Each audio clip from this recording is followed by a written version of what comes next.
Bom, boa tarde, pessoal. Boa tarde a todos os que estão nos assistindo. Muito obrigado pela presença de vocês aqui no nosso encontro, mais um encontro do nosso fórum permanente de Justiça Restaurativa, Mediação e Justiça Multiportas. Essa é a 77ª reunião do nosso fórum e eu preciso agradecer a Escola da Magistratura do Estado do Rio de Janeiro, na pessoa do desembargador Marco Aurélio, e aqui cumprimentando todos os nossos colaboradores através da Soninha, pela oportunidade de estar mais uma vez aqui na Escola da Magistratura do Rio de Janeiro para apresentar mais essa edição do nosso fórum. Queria também agradecer o pessoal do NUPEMEC, da Escola de Mediação, que estão por trás de mais essa iniciativa, né, trazendo aqui um tema que é essencial para todos nós, um tema que é absolutamente oportuno e necessário, a justiça restaurativa, e aqui no nosso ponto hoje, a justiça restaurativa informada pelo trauma, e quem a gente convida para fazer essa apresentação, né, para fazer essa exposição, para desenvolver essa temática hoje aqui, para a gente é a doutora Giovana Faza da Silveira. Boa tarde, doutora Giovana. Doutora Giovana, de quem eu tenho honra de ser colega de doutorado, na proporção de 2:1, porque ela faz 2 doutorados ao mesmo tempo. Então, é uma atividade dobrada, mas a professora Giovana, além de servidora da Justiça Federal há muitos anos, há mais de 20 anos, ela tem uma história dedicada aos métodos autocompositivos, à mediação, à justiça restaurativa, sobretudo, mas também ao direito de um modo geral, ao direito processual. A Giovana é multifacetada e agora traz para a gente uma visão bastante peculiar sobre a aplicação da justiça restaurativa, acrescida de uma experiência recente nos Estados Unidos, onde ela foi fazer uma pesquisa importante, desenvolveu atividades e pesquisas sobre justiça restaurativa. Eu não preciso dizer aqui que ela é mestre em Direito, com trabalho em Justiça Restaurativa, e agora está, como eu disse, fazendo um duplo doutorado e um deles sanduíche, né, com pesquisa nos Estados Unidos. Seja muito bem-vinda, Giovana, é um prazer ter você aqui. Já estivemos juntos tantas outras vezes, né? E é sempre muito bom te ouvir e conversar com você. Quem está aqui também com a gente é a Claudinha. A Cláudia é lá do NUPEMEC, todo mundo conhece. Do NUPEMEC já virou sobrenome, né? Todo mundo conhece a Cláudia como a Cláudia do NUPEMEC, a nossa coordenadora geral lá, soberana no NUPEMEC.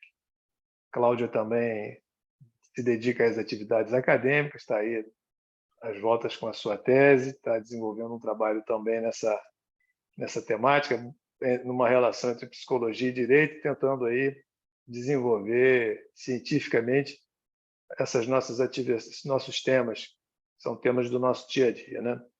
A justiça restaurativa, ela volta a ser uma ocupação, uma parte do trabalho do NUPEMEC, né? O NUPEMEC coordena também a justiça restaurativa no âmbito do Tribunal de Justiça do Rio de Janeiro. A gente conta com a colaboração de valiosos colegas, magistrados, facilitadores, mediadores, colaboradores de uma forma geral, parceiros institucionais, buscando desenvolver um programa de justiça restaurativa no âmbito do tribunal e no âmbito do nosso Estado. E é por isso que hoje a gente recebe a Giovana para a gente poder, então, absorver um pouco do seu conhecimento, dessa experiência e desse conhecimento que ela vai compartilhar aqui com a gente hoje. Nós vamos ficar aqui pela próxima hora e meia, se eu não me engano, mas, de qualquer forma, é o tempo suficiente para que a gente, as próximas 2 horas, é o tempo suficiente para a gente poder trocar muitas ideias. Todos os interessados que tiverem algum questionamento, alguma pergunta, alguma contribuição, alguma dúvida, por favor, o chat vai estar aberto para a gente poder, então, conversar na parte final da nossa do nosso evento. Então, vou dar a palavra para a Claudinha, para ela fazer a sua apresentação, e, em seguida, a Giovana começa a sua exposição. Claudinha, é contigo agora. Obrigada, desembargador.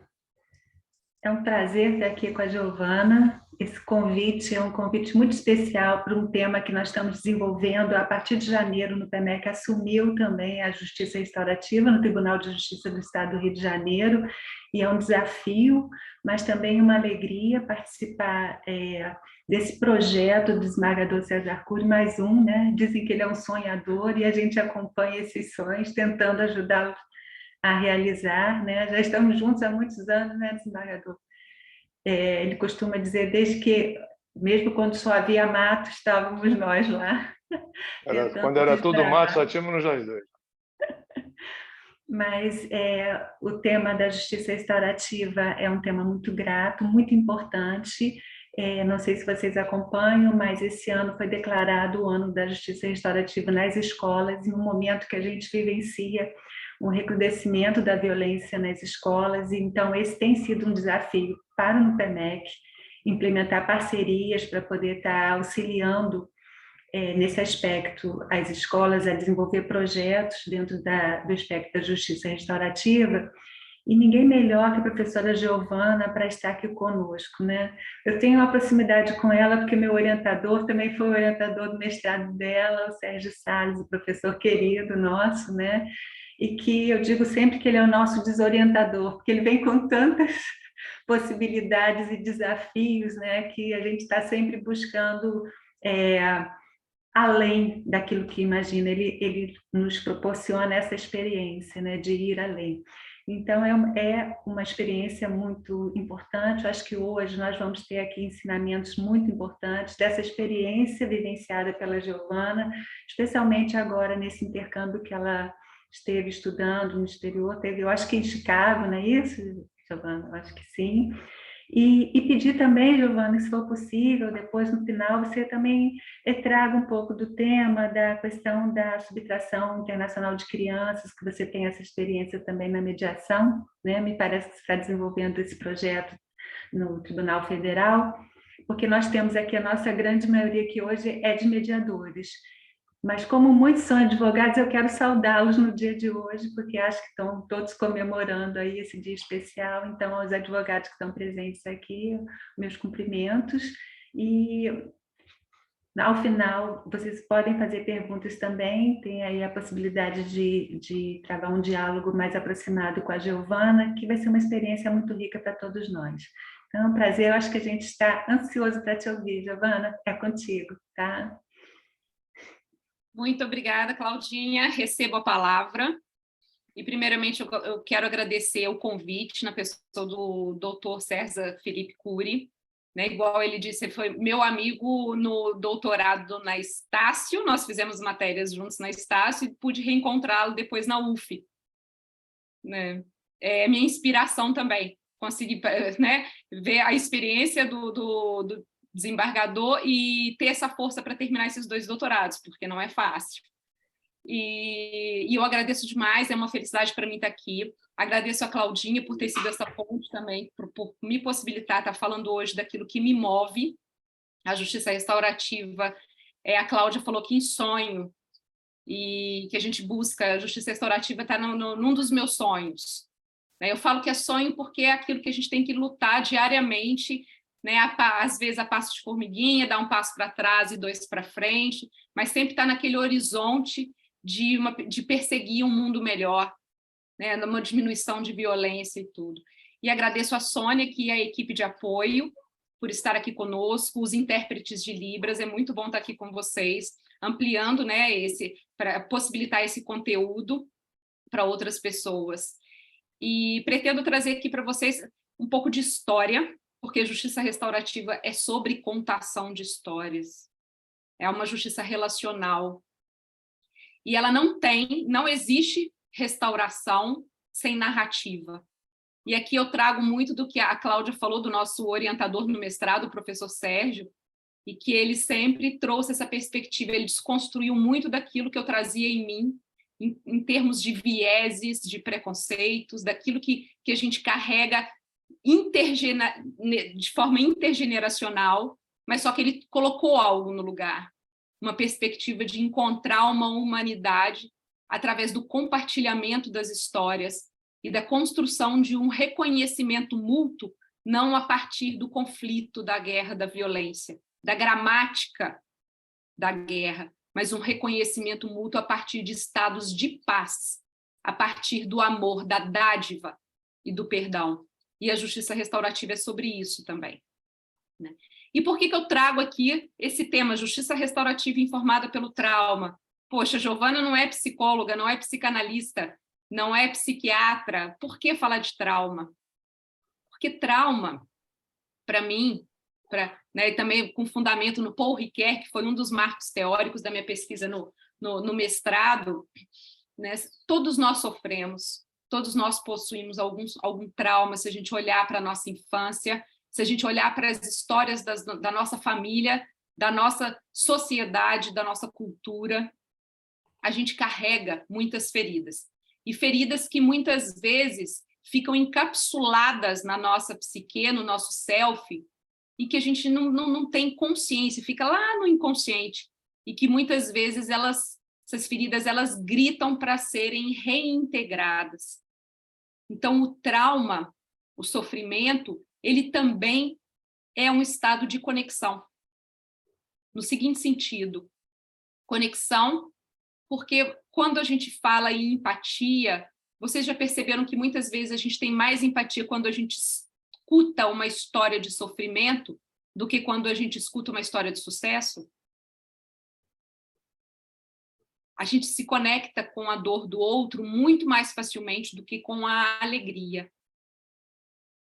E o trauma e o sofrimento, então, ele é tido como estruturador também de relações. Muitas vezes, relações disfuncionais. E é por isso que é importante a gente olhar para o trauma.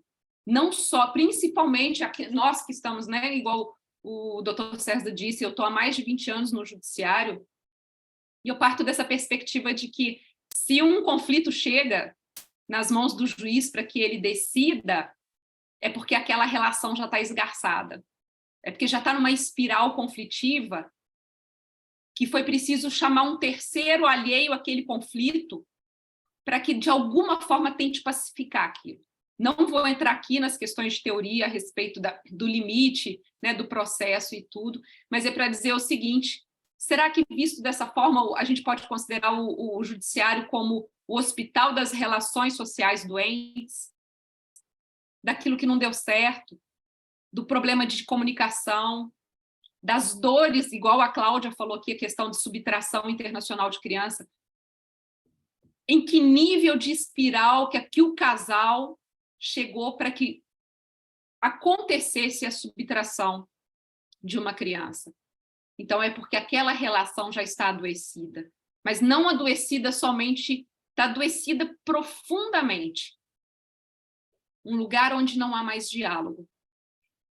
E um lugar de trauma. O que uma subtração não causa numa criança?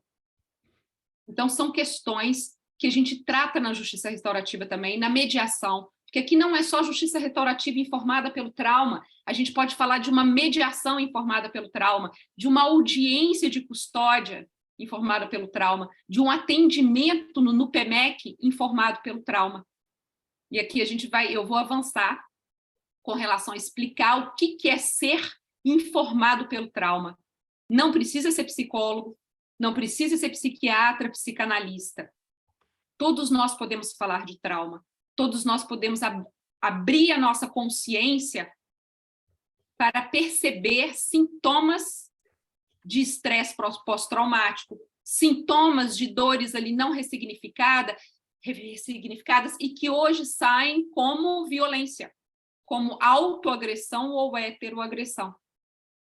Ah, mas eu sou do direito, o que me levou a estudar trauma? Por que fazer essa inter-relação? Se justiça restaurativa é contar história, eu vou contar um pouquinho da minha história. Desde criança eu gostei de guerra. Eu só gostava de filme de guerra. Gostava de ler tudo sobre a Segunda Guerra Mundial. Holocausto, sofrimento. E depois o genocídio de Ruanda. Quando adolescente, eu já li aqueles livros todos, adorava ver os filmes, lista de Schindler e tudo, e aquilo me inquietava. Por que o ser humano ele é capaz dessas atrocidades e de infligir ao outro um sofrimento que é indizível e muitas vezes inenarrável? E aí eu fui crescendo, fui para a área do direito. Eu lembro que na época eu fiz o julgamento do Hitler, eu fui à defesa do Hitler no simulado, e aí me levou a estudar mais. E chegou um momento que eu fui para o mestrado, muito tempo depois, cheguei lá no mestrado e falei, eu quero estudar trauma. Não, mas você está num mestrado de direitos humanos. E foi aí que o meu orientador me socorreu.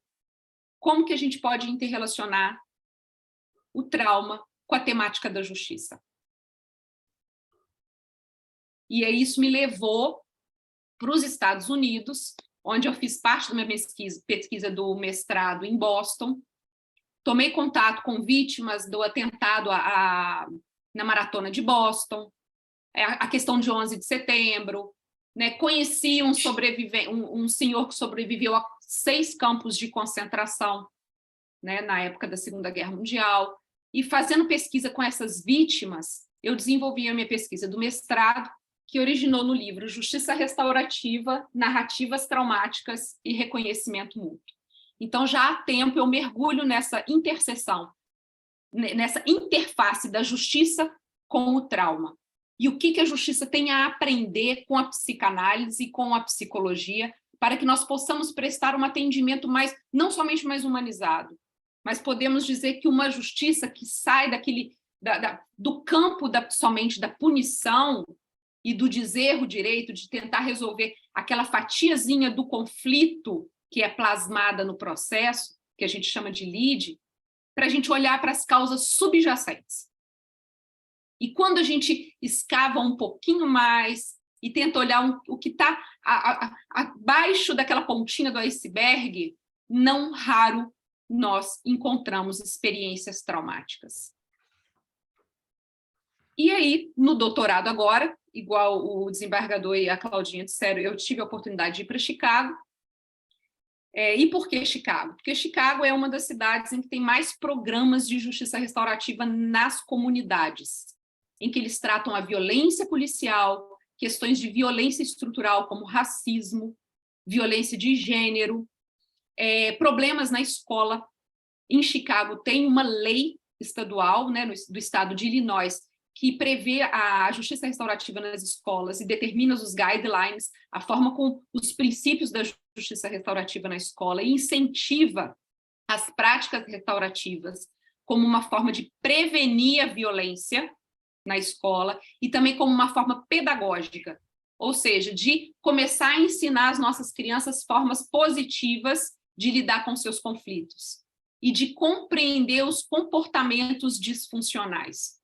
Porque atrás de todo comportamento disfuncional, atrás de toda violência, há uma necessidade não atendida.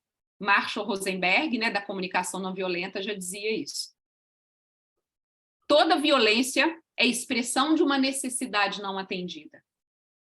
E daí a importância da justiça restaurativa, para trazer à tona, principalmente nas escolas, que tipo de necessidade daqueles alunos que entram em espirais de violência, que tipo de necessidade que não está sendo atendida e cujo grito por socorro está vindo através de comportamento disfuncional. Então, é muito importante essa iniciativa do CNJ de estabelecer esse ano como o ano da justiça restaurativa nas escolas. Porque, como uma pedagogia para uma cultura de paz e para uma ética da não violência, a justiça restaurativa é um poderoso instrumento.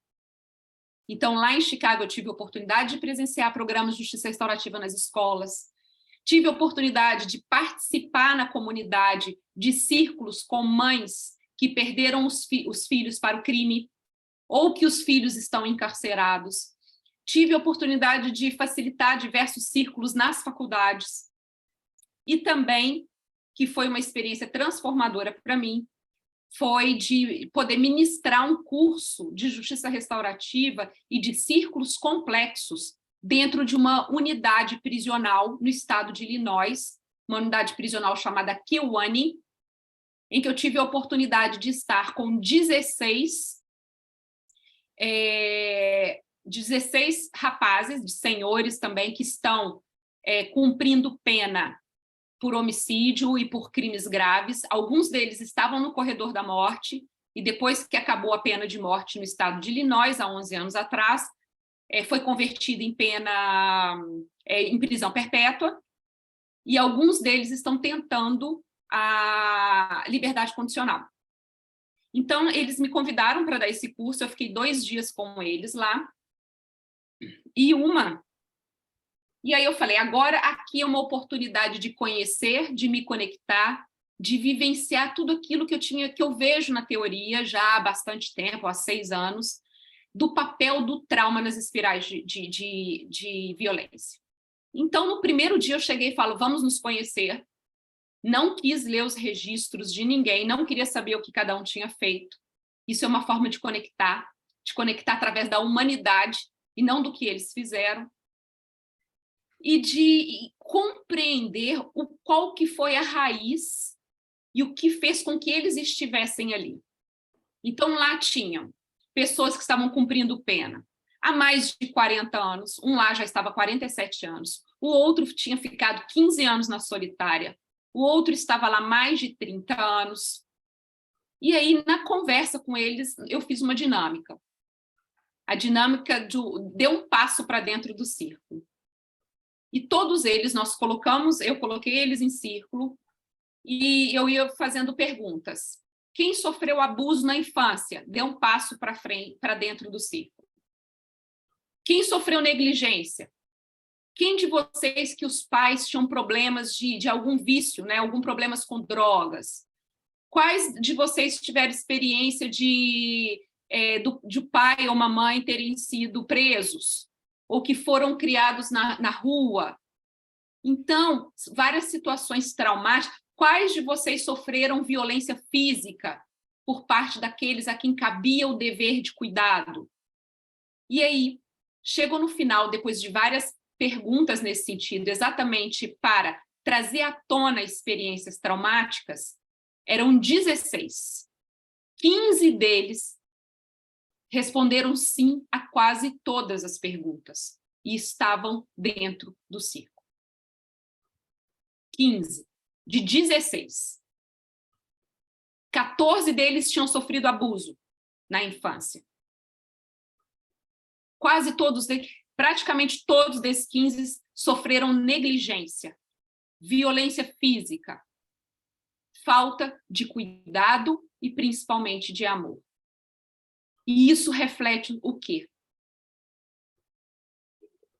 O motivo deles estarem ali. É claro que eu não trabalho com uma base, então é porque eles sofreram, né, violência na infância, seria uma desculpa, uma desresponsabilização. Não, não é isso. Justiça restaurativa não é passar mão na cabeça. A justiça restaurativa informada pelo trauma não trabalha com uma legitimação do comportamento violador da lei, das regras, da ofensa à dignidade de outrem. Mas ela é para trazer compreensão para que nós possamos também atuar de forma preventiva e também de uma forma a endereçar esse produto do trauma para quebrar o ciclo agressor, sobrevivente e vítima. E isso denuncia o seguinte: muitas vezes a vítima de hoje, principalmente desses abusos sistêmicos e dessas violências sistêmicas, se não tiver apoio, suporte, podem se tornar os agressores de amanhã. É o que a gente chama é o ciclo vítima-perpetrador, que eu vou desenvolver um pouquinho para cá. Então, essa experiência foi muito transformadora, né? E uma das frases de um deles que ele está na unidade prisional há 30 anos, e ele ficou 15 anos na solitária, 15 anos, e ele saía uma vez ao dia durante 15 anos para ter 1 hora de banho de sol. Isso é extremamente despersonalizador. A gente não consegue imaginar o que é ficar 15 anos sem ter relações, sem estar em relações. E ele virou para mim e falou o seguinte: Giovana, as pessoas me veem como monstros, muitas falam que eu sou psicopata. Mas eu não sou monstro, eu sou uma pessoa que cometi erros na minha vida. E hoje eu me arrependo. E eu estou aqui compartilhando com você porque você não me viu como monstro. Isso ele disse para mim no segundo dia. Eu almocei com ele todos os dias, lado a lado. E ele falou, você não me viu como monstro. E o não ver o outro como monstro, mesmo como ofensor, a gente enxergar a dignidade do outro, é uma ponte de conexão e um primeiro passo para a desconstrução da confiança. A gente só consegue sair desse ciclo se a gente der o primeiro passo de parar de desumanizar. E quando eu vi a história dele, eu li nos jornais a história dele, eu não conseguia ver aquela pessoa que tinha cometido aqueles 4 homicídios como um monstro. E a gente contextualiza aquilo. E a gente começa a compreender o que a gente pode fazer para quebrar o ciclo. Não, por isso que é um sonho. Mas a gente tem que começar de algum lugar. E a justiça restaurativa, ela é um convite a que a gente comece a dar esses passos para a gente quebrar esses ciclos de violência e a compreender e a fazer o quê? Ser informado pelo trauma é uma abordagem orientada a trazer a consciência de que 99% das experiências de violência elas estão ligadas a raízes de traumas não gosto da palavra cura, mas de traumas não integrados no self, ou de traumas não ressignificados. Ninguém entra na violência pela primeira vez cometendo um ato de violência. As pessoas elas entram no campo da violência primeiro como vítimas. Ninguém comete um assassinato doloso, premeditado, sem que antes não tenha sofrido algum tipo de trauma. Então, a justiça restaurativa, informada pelo trauma, ela visa trazer para a gente, para os facilitadores, para o Poder Judiciário, para os atores, isso das instituições, das organizações, das comunidades, das famílias, em que toda expressão de violência ele é um grito, muitas vezes, por socorro. E ele é produto de ciclos de agressão. Ele é produto de ciclos de negligência. Então, ela é esse chamado. Então, essa é uma história que eu trago para vocês. É claro que eu teria muito mais para contar dessa experiência e que interconecta. Esse senhor, agora ele já é um senhor, ele me escreveu uma carta que eu recebi semana passada, vários deles escreveram cartas, e isso mostra a potência da justiça restaurativa de trazer a responsabilização para os ofensores. E a outra história é, num dos círculos que eu facilitei com jovens que tinham saído do sistema correcional, num dos programas de justiça restaurativa nas comunidades, um dos jovens ele não conseguia ficar quieto. Nós temos as diretrizes do círculo restaurativo, do círculo de construção de paz, que é não ficar no celular, respeitar o objeto de fala, a questão da confidencialidade, várias outras questões de princípios, né, e as diretrizes, e ele não conseguia cumprir. E um dos rapazes que tinham também que estava no programa de reentrada, né, de reintegração à comunidade, ele tinha ficado preso uns 15 anos, ele interrompeu o círculo para chamar a atenção desse rapaz. E eu, como facilitadora, são as questões que a gente se confronta na experiência, né? Aí eu deixei, né, porque ambos estavam ali com necessidades não atendidas e eu entendi que precisava, naquele momento, respeitar a expressão da necessidade de cada um e era a forma como eles sabiam expressar aquela necessidade.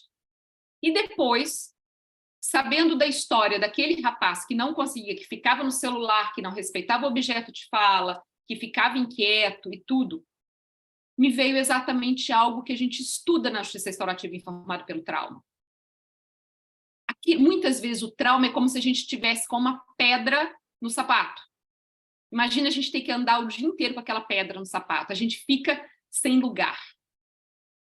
O trauma, principalmente dependendo da gravidade da experiência traumática, ele nos desconecta da presença.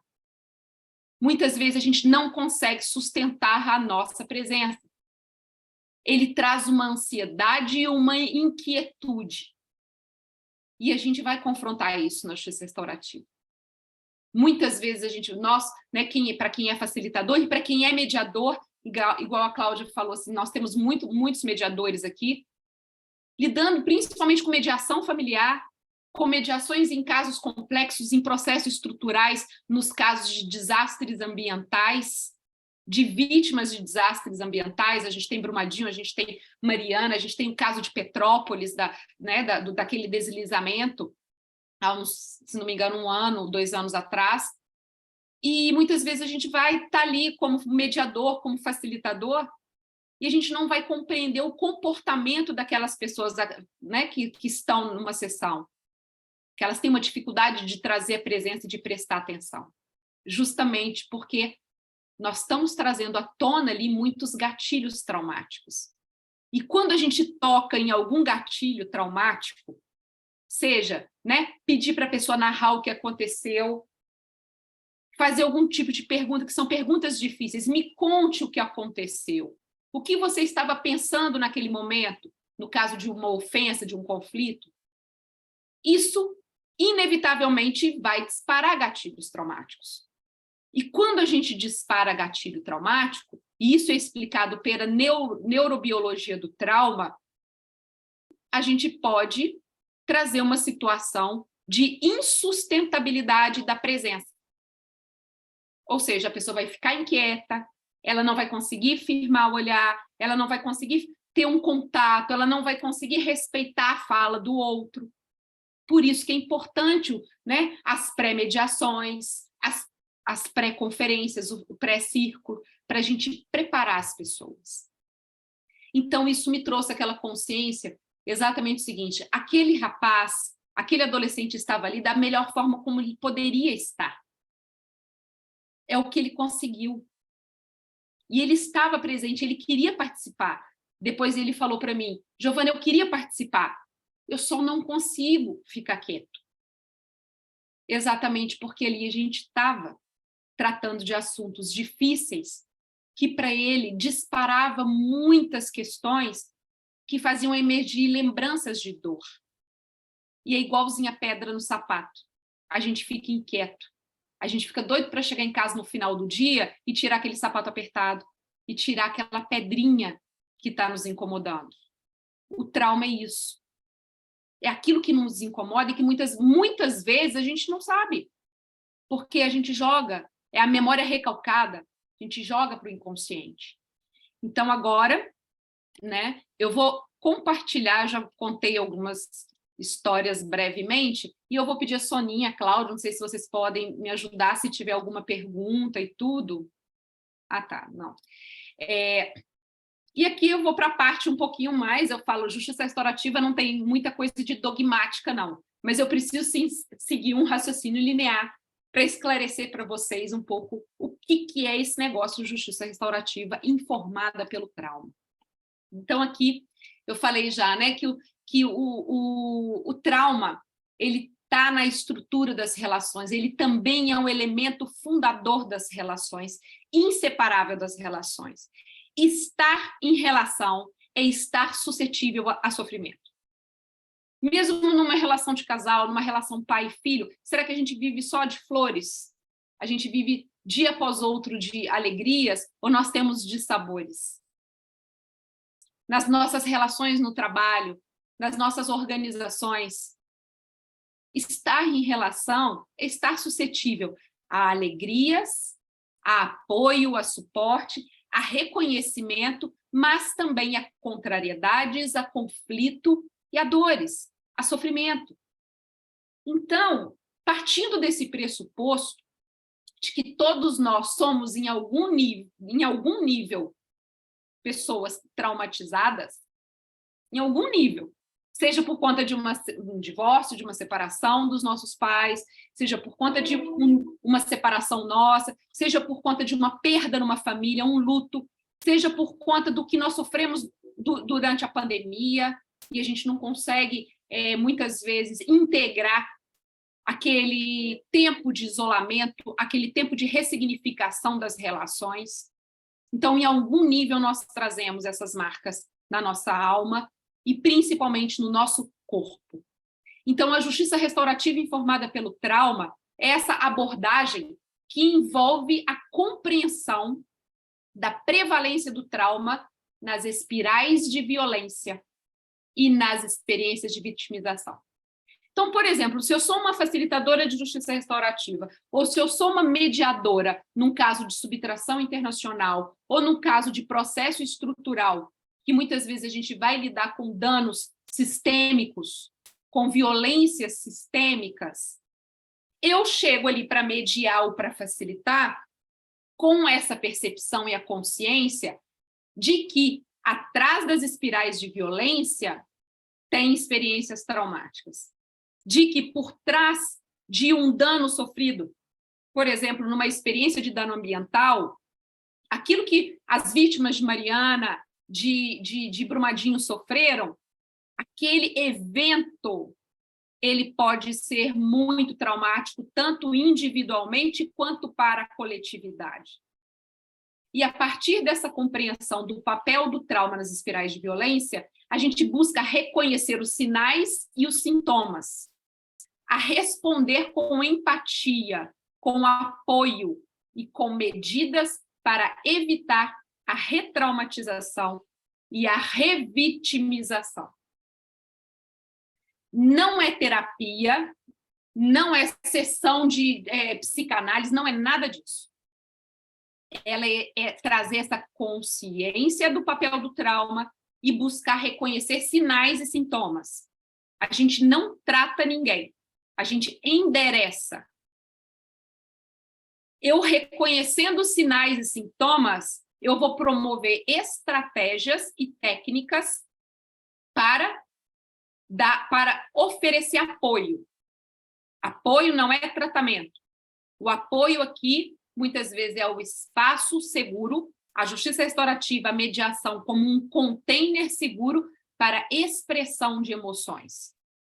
Porque primeiro a gente tem que, as pessoas, quando a gente reconhece um sinal traumático e que nós ali enfiamos o dedo numa ferida, tocamos uma ferida por meio de uma pergunta na mediação ou numa prática restaurativa, a gente tem que oferecer aquele container para que a pessoa deixe a energia encapsulada do trauma sair de alguma forma, que não por meio de autoagressão ou heteroagressão. Aqui eu vou abrir um parênteses. Aqui, né, a gente está conversando para eu trazer um pouquinho o que é. Não é para explicar técnicas. Técnicas, a gente tem cursos, são vários cursos de justiça restaurativa, eu tenho treinamento de muitas horas, por exemplo, né? Fiz agora uma imersão lá em Minneapolis de 40 horas em técnicas. Então, não é assim, assisti uma palestra e tudo, já vou começar a aplicar. Não, é para chamar a consciência de vocês. Então, aqui, essa abordagem, ela reconhece que as experiências traumáticas, elas aterrorizam, elas oprimem e violam. E ela é um compromisso para a gente não repetir essas experiências de todas as maneiras possíveis. Por exemplo, num caso de subtração internacional de criança, eu vou chamar a criança, eu vou ouvir a criança, se eu não tenho preparação para aquilo, eu, como mediadora, não tenho treinamento para escutar a criança. Eu vou chamar aquela criança e correr o risco de revitimizá-la, ou num caso de abuso. A justiça restaurativa informada pelo trauma, a mediação, as abordagens informadas pelo trauma, ela é um chamado seguinte: olha, você como facilitador, se há um sinal exatamente de abuso, num caso, né, de subtração internacional de criança, eu endereço a oitiva daquela criança para quem é capacitado. Eu não vou fazer aquilo. exatamente para não contribuir para uma revitimização. É um exemplo. A outra questão, violência doméstica. A capacitação para atuar em violência doméstica, ela é diferenciada, porque ali a gente está tocando camadas e camadas de traumas. A gente não está tratando o trauma como um evento singular, mas sim como um evento, como o que a gente chama de um trauma contínuo. Algumas abordagens chamam isso de trauma complexo, porque ele não é um evento. Por exemplo, você mora numa casa lá perto em Petrópolis, onde é uma área de risco. Teve uma chuva, o barranco desmoronou e invadiu sua casa. Um evento. Isso é chamado de evento traumático singular. Agora, quando você tem uma situação tipo violência doméstica, negligência com criança, abuso por conta de droga, abuso infantil, ou até violências sistêmicas, e aqui a gente entende pobreza, a falta de recursos mínimos para a sobrevivência. Isso tudo é o que a gente chama de eventos complexos. Não é um evento só, é uma situação, é uma circunstância. É igual o que a gente fala, problema, né? O desembargador César, ele é um estudioso também do processo estrutural e dos litígios estruturais. Então, quando a gente fala de um litígio estrutural, não é um evento, ele vem em decorrência de uma estrutura. Então, a gente pode falar em trauma estrutural. O trauma estrutural que não vem de um evento isolado, mas sim de uma condição. O racismo sistêmico, ele causa traumas, e esse trauma é chamado trauma complexo. As violências de gênero, trauma complexo. Então, essa abordagem formada pelo trauma, ela visa exatamente ressignificar ao invés de causar mais danos. Então, por exemplo, se eu vou fazer a oitiva num processo, num caso de violência doméstica, né, eu tenho que saber que aquela mulher que eu estou atendendo ali, ela pode estar muito fragilizada. E eu tenho que ter cuidado para não causar mais dano. Então, é uma ampliação desse entendimento, é o reconhecimento e o encaminhamento às evidências e implicações do trauma. É oferecer apoio e espaço seguro. É trazer à tona as necessidades não atendidas. E aí vocês podem se perguntar, ótimo, mas eu verifiquei ali que tem uma questão mesmo de abuso, a pessoa trouxe histórico desde a infância de sofrer negligência, etc. O que eu faço? É por isso que aqui, acho que a Cláudia falou, a questão de que vocês começaram ainda, né? O NUPEMEC começou lá nos primórdios, no mato, e agora vocês estão construindo. A justiça restaurativa, a mediação, elas não ocorrem no solipsismo de uma organização. Ela tem que ser interseccional.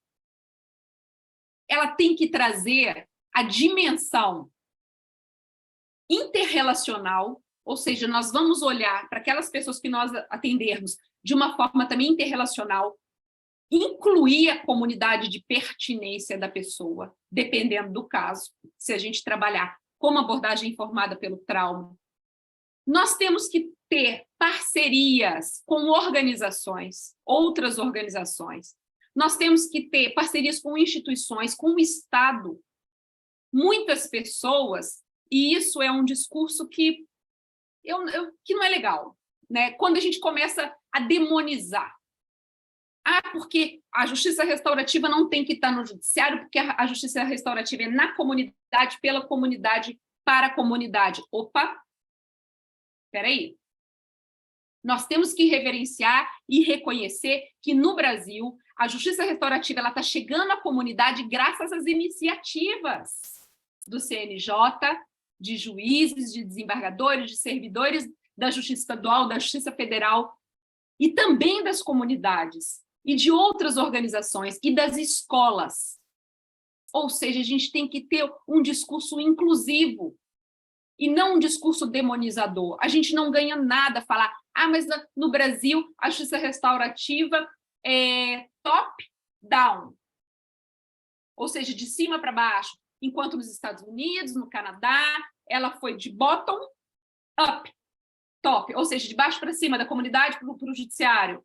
porque o judiciário ele pode cooptar, porque as instituições podem cooptar. Opa, nós precisamos do Estado. Nós precisamos. Por quê? Porque se nós estamos falando de endereçar para redes que oferecem suporte, muitas vezes a gente vai endereçar para o CRAS, a gente vai endereçar para parcerias com universidades que têm atendimentos psicológicos, psicoterapêuticos para aqueles que não têm condição. A justiça restaurativa ela é construída em rede. Ela também é holística nesse sentido. Ela não é holística só no sentido de que a gente olha para o porque ela é bio, psíquico, cultural, espiritual. Não. Ela leva em conta, né, todos esses aspectos. A gente fala que ela é holística nesse sentido, mas ela é também holística no sentido que ela tem que olhar para o sistema individual, relacional, familiar, comunitário, organizacional, social. E aqui também em nível de nação. Então, o fato dela vir como uma política pública no Brasil, ela é um chamamento para essa interseccionalidade e ela é um chamamento também para que, nos projetos no PMEC, nós façamos parcerias, porque nós não somos e a gente não consegue dar um endereçamento para esses ciclos de violência e contribuir para o arrefecimento de espirais de violência sozinhos. Então, eu, como facilitador, eu vou lá numa escola, se eu achar que só fazer círculo com os alunos, eu vou mudar a realidade daquela escola, isso é verdadeiro? Para mim, não. A organização ela precisa ser restaurativa. A gente precisa trabalhar também os coordenadores, os diretores, a própria filosofia organizacional da escola. O círculo com os alunos ele é um instrumento, mas não é a espinha dorsal. Não é a espinha dorsal.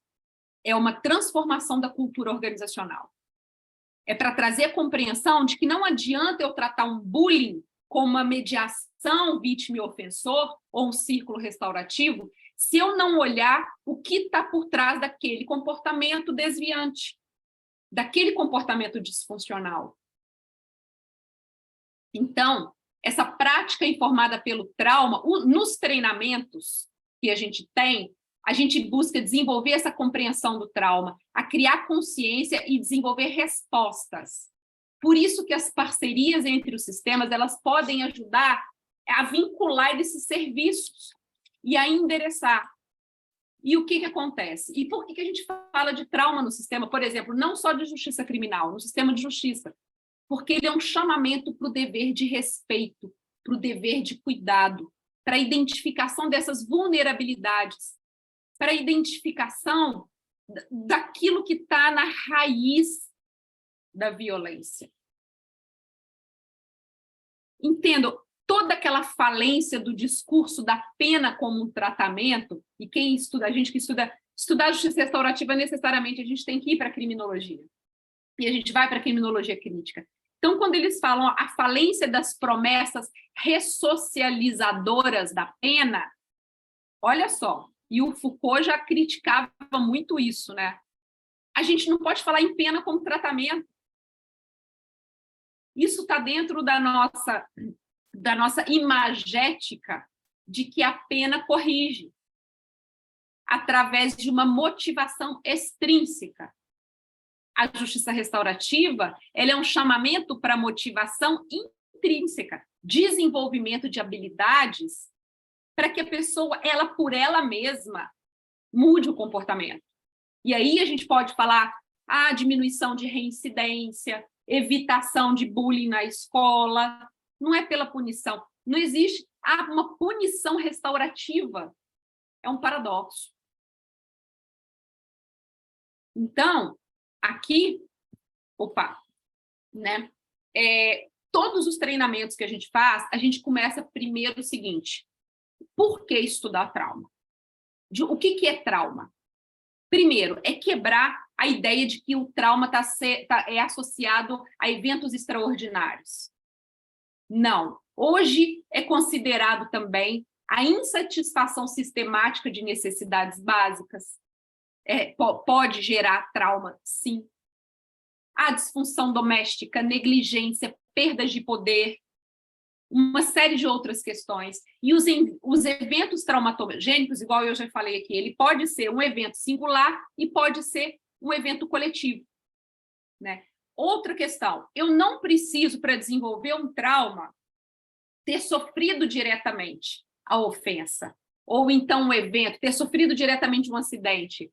Mas tem muitos casos, que é o que a gente chama de ou trauma vicário ou trauma testemunhado, causar uma ruptura, uma fragmentação, um sofrimento tal que a pessoa desenvolve, né, sintomas de trauma e ela leva aquilo para a vida. E isso acontece com muitos profissionais do Poder Judiciário. Muitos profissionais do Poder Judiciário, e isso aqui a gente fala, né? Servidores, juízes, desembargadores, promotores de justiça, policiais, o pessoal as pessoas que trabalham com conflitos, mediadores, facilitadores de justiça restaurativa. Aqui é o que a gente chama, que a gente pode sofrer, e tem muitos sofrendo, que é chamado de trauma vicário. É de presenciar histórias, é de lidar com situações, e de muitas vezes estar numa situação em que a gente está contribuindo para a espiral traumática. Principalmente quando a gente está, no caso, por exemplo, de oitiva de crianças, lidando com violência doméstica, com pessoas que são vítimas de crime, juízes de tribunal de júri, promotores de justiça, defensores públicos, advogados. Nós somos sujeitos ao trauma vicário. Então, por isso que hoje em dia, depois, principalmente do atentado de 11 de setembro, mas principalmente depois da Guerra do Vietnã, nos Estados Unidos, o campo dos estudos do trauma ele foi ampliando. E hoje não tem como a gente trazer uma única definição de trauma. É a mesma coisa violência. O que é violência? O que é violência? A gente nomeia um ato. O que era considerado como violência há 100 anos atrás, há 50 anos atrás, que a gente não nomeava, por exemplo, a gente estava conversando aqui antes, né, aguardando o tempo, a gente estava falando sobre o caso Brown versus Board of Education, lá nos Estados Unidos, na época da segregação escolar. Se a gente for pensar na década de 50, a segregação escolar, o sistema de escola dual, que havia escolas para crianças brancas e para crianças negras, aquilo não era considerado trauma. Então, o trauma não era considerado também violência. Então, o ato de nomear é o ato de trazer visibilidade também. Então, muitas vezes, a gente não nomeava como trauma porque a gente naturalizava as questões de violência de gênero, as questões de violências raciais e tantas outras formas. E hoje a gente passa a nomear violência simbólica, violência sistêmica e etc. Então, por isso que hoje o trauma é algo difícil de entender em termos conceituais e analíticos. Mas o que a gente pode falar é o seguinte, vamos falar em termos de sintoma. O trauma ele pode levar a perda de sentido de vida, perda de capacidade de criar significado, isolamento, reações e perturbações fisiológicas, ansiedade, depressão, muitos sintomas que muitas vezes a gente não vai relacionar com uma experiência traumática. Aqui eu trouxe, né, um slide do meu treinamento de lá, que a gente fala que os 3 Es do trauma, o evento, a experiência e o efeito. Então, a gente vai estar olhando, eu vou passar rápido aqui, né? A gente vai estar olhando e vai estar atento a isso. E trazer à consciência o seguinte, o trauma, ele afeta a forma como a gente pensa e vê o mundo.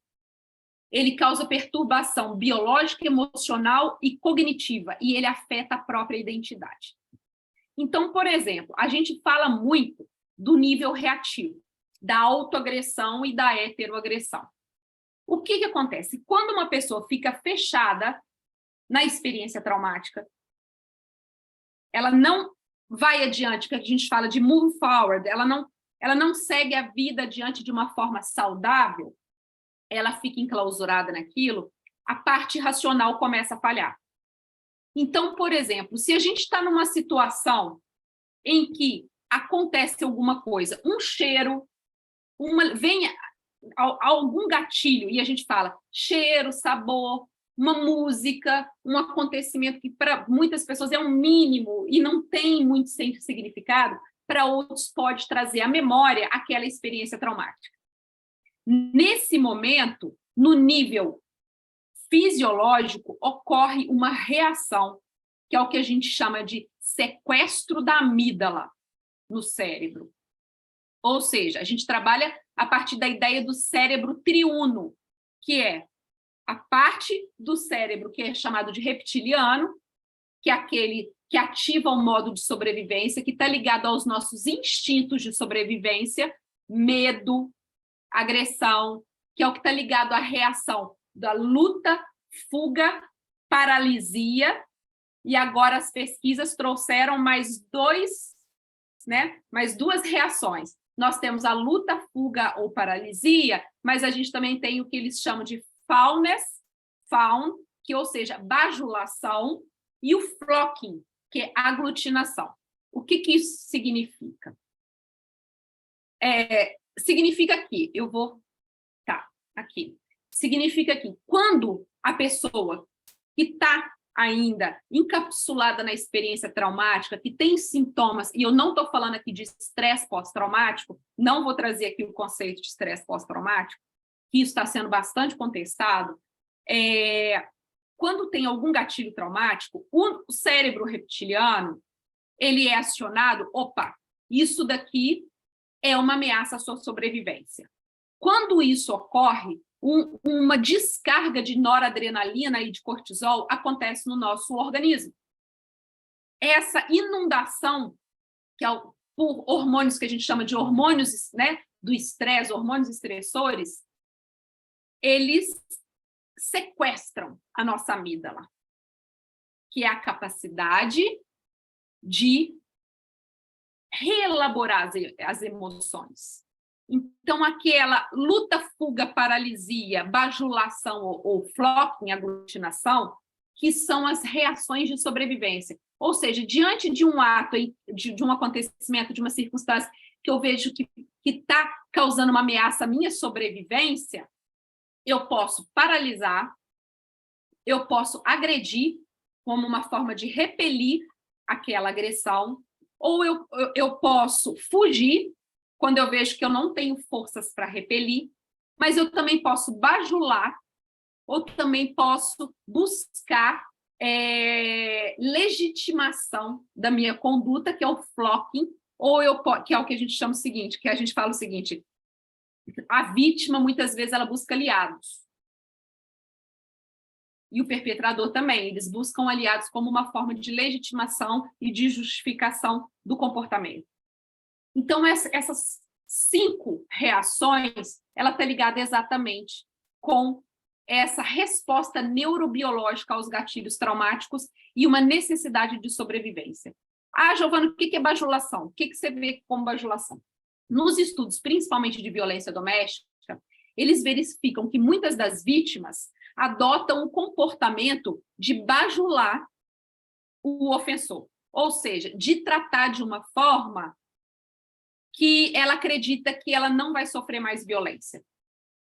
E isso é chamado fawn, bajulação. Também é uma reação de sobrevivência. Ou seja, se eu bajulá-lo, ele não vai cometer violência, então eu estou segura. Por meio desse instinto de sobrevivência, a gente vai buscar segurança, sobreviver.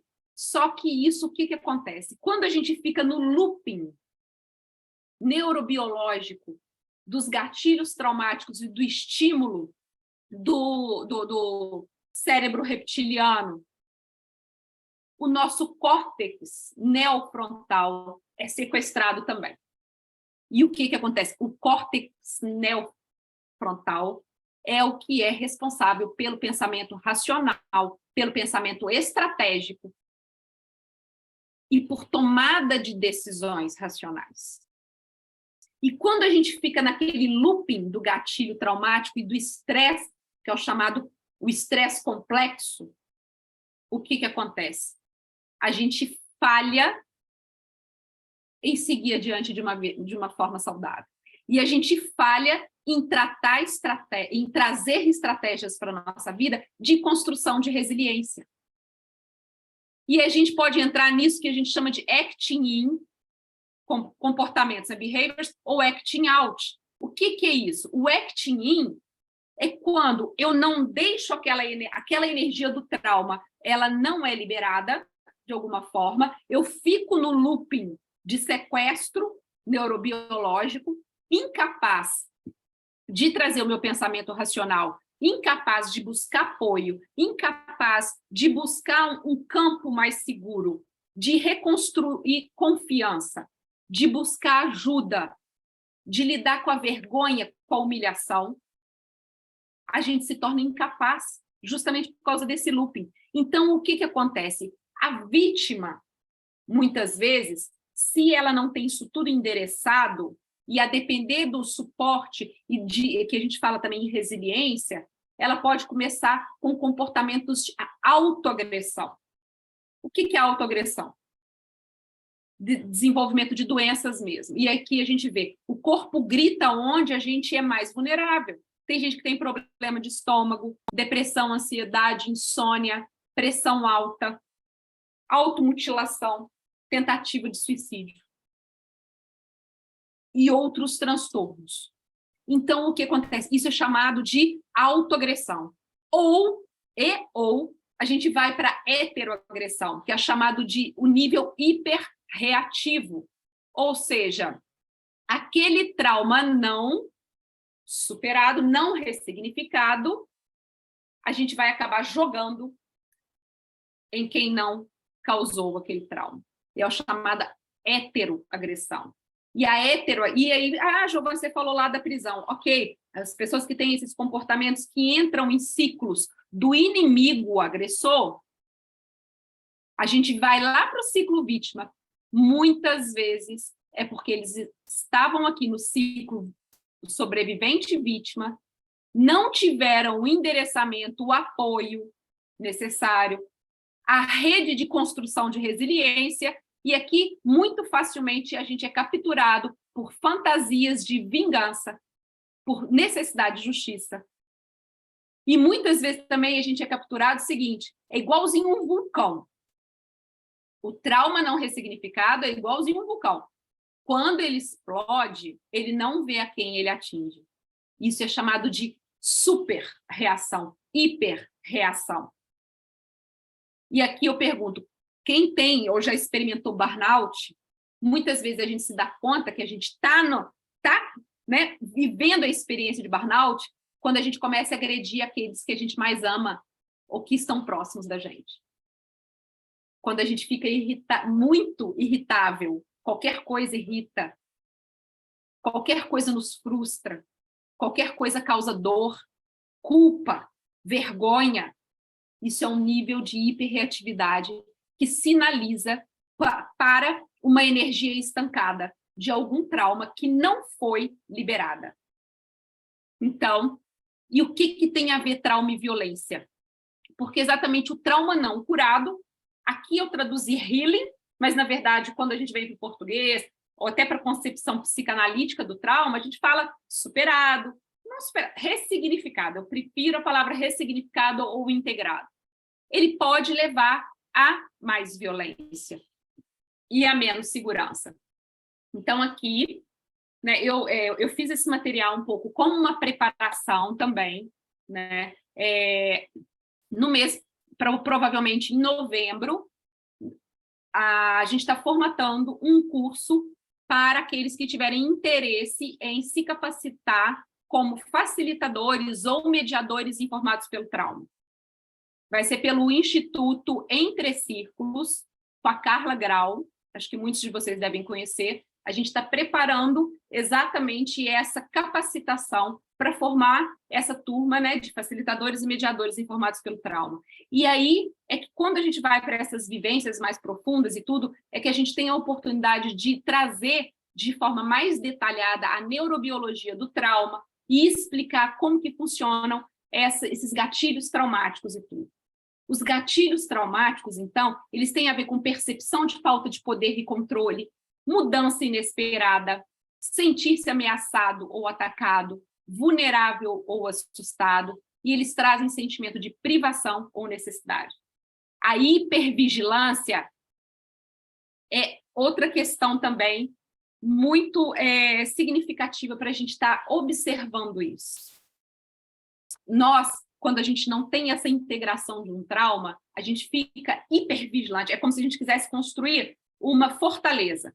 Você teve, por exemplo, uma experiência traumática com um relacionamento amoroso. Muitas pessoas, elas se fecham para aquilo. Isso é chamado de hipervigilância. E aí, não sei se vocês lembram dessa foto dessa menina que foi tirada por um fotógrafo na Síria. Ele pegou a câmera fotográfica dele e foi tirar foto dessa menina. E o que aconteceu? A menina levantou as mãos. Porque, para ela, o que significa a câmera? Ela não sabia que era câmera. Ou seja, ela aprendeu que se alguém te abordar com algum objeto, alguma coisa, levanta as mãos. Isso é sobrevivência. Ou seja, eu me rendo. E ela achou que exatamente o fotógrafo que ia tirar a foto dela, né? Ela fala, não, eu me rendo. Olha que nível que o trauma, principalmente nessas situações de conflitos intratáveis, que a gente chama, que é o caso, né? Atualmente lá da Ucrânia, da guerra da Rússia com a Ucrânia, e tantas outras situações, o trauma ele impacta a percepção da identidade também, e ele altera a nossa neurobiologia. E isso daqui, essa foto dessa menina, é uma comprovação dessa hipervigilância e hiperreatividade. Ou seja, o fotógrafo né, ele não estava ali, não era uma situação de sobrevivência, de ameaça à sobrevivência dela. Mas é porque ela aprendeu que ela fazendo isso daqui, ela pode sobreviver, porque ela não está segurando nenhuma bomba, ela não está, é uma defesa dela. Então, aqui, né? Por que simplesmente a gente não deixa ir? Eu trouxe essa, eu lembro muito da música, né? Do Frozen. Eu que tenho 2 filhos, eu lembro quando a minha menina era pequena, eu decorei o filme, né? Quem tem filho assim pequeno sabe que muitas vezes, né? Criança gosta de ver 1, 2, 3, 5, 10 vezes. E eu lembrava da música Let It Go, deixa ir, né? Deixa ir. Por que a gente simplesmente não deixa ir? Por que a gente nos agarra? Ah, solta para o universo, né? Desapega.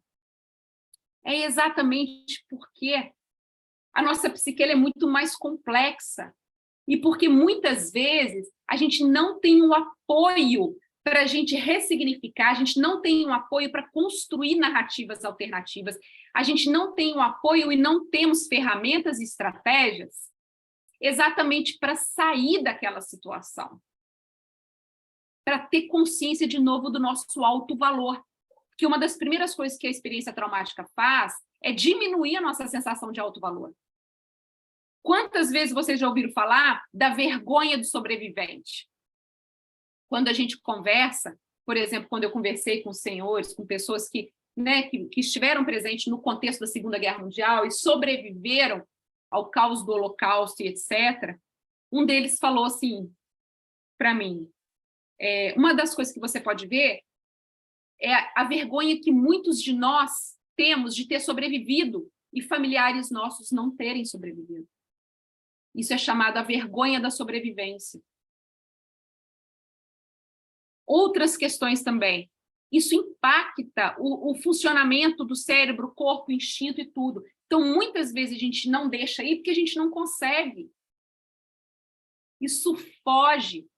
Mas ele também é um paradoxo, ao mesmo tempo que não bastam o apoio, não bastam tratamentos, não bastam isso, se a pessoa não quiser. Isso a gente tem que reconhecer. A gente fala o seguinte, a justiça restaurativa é para todos os casos.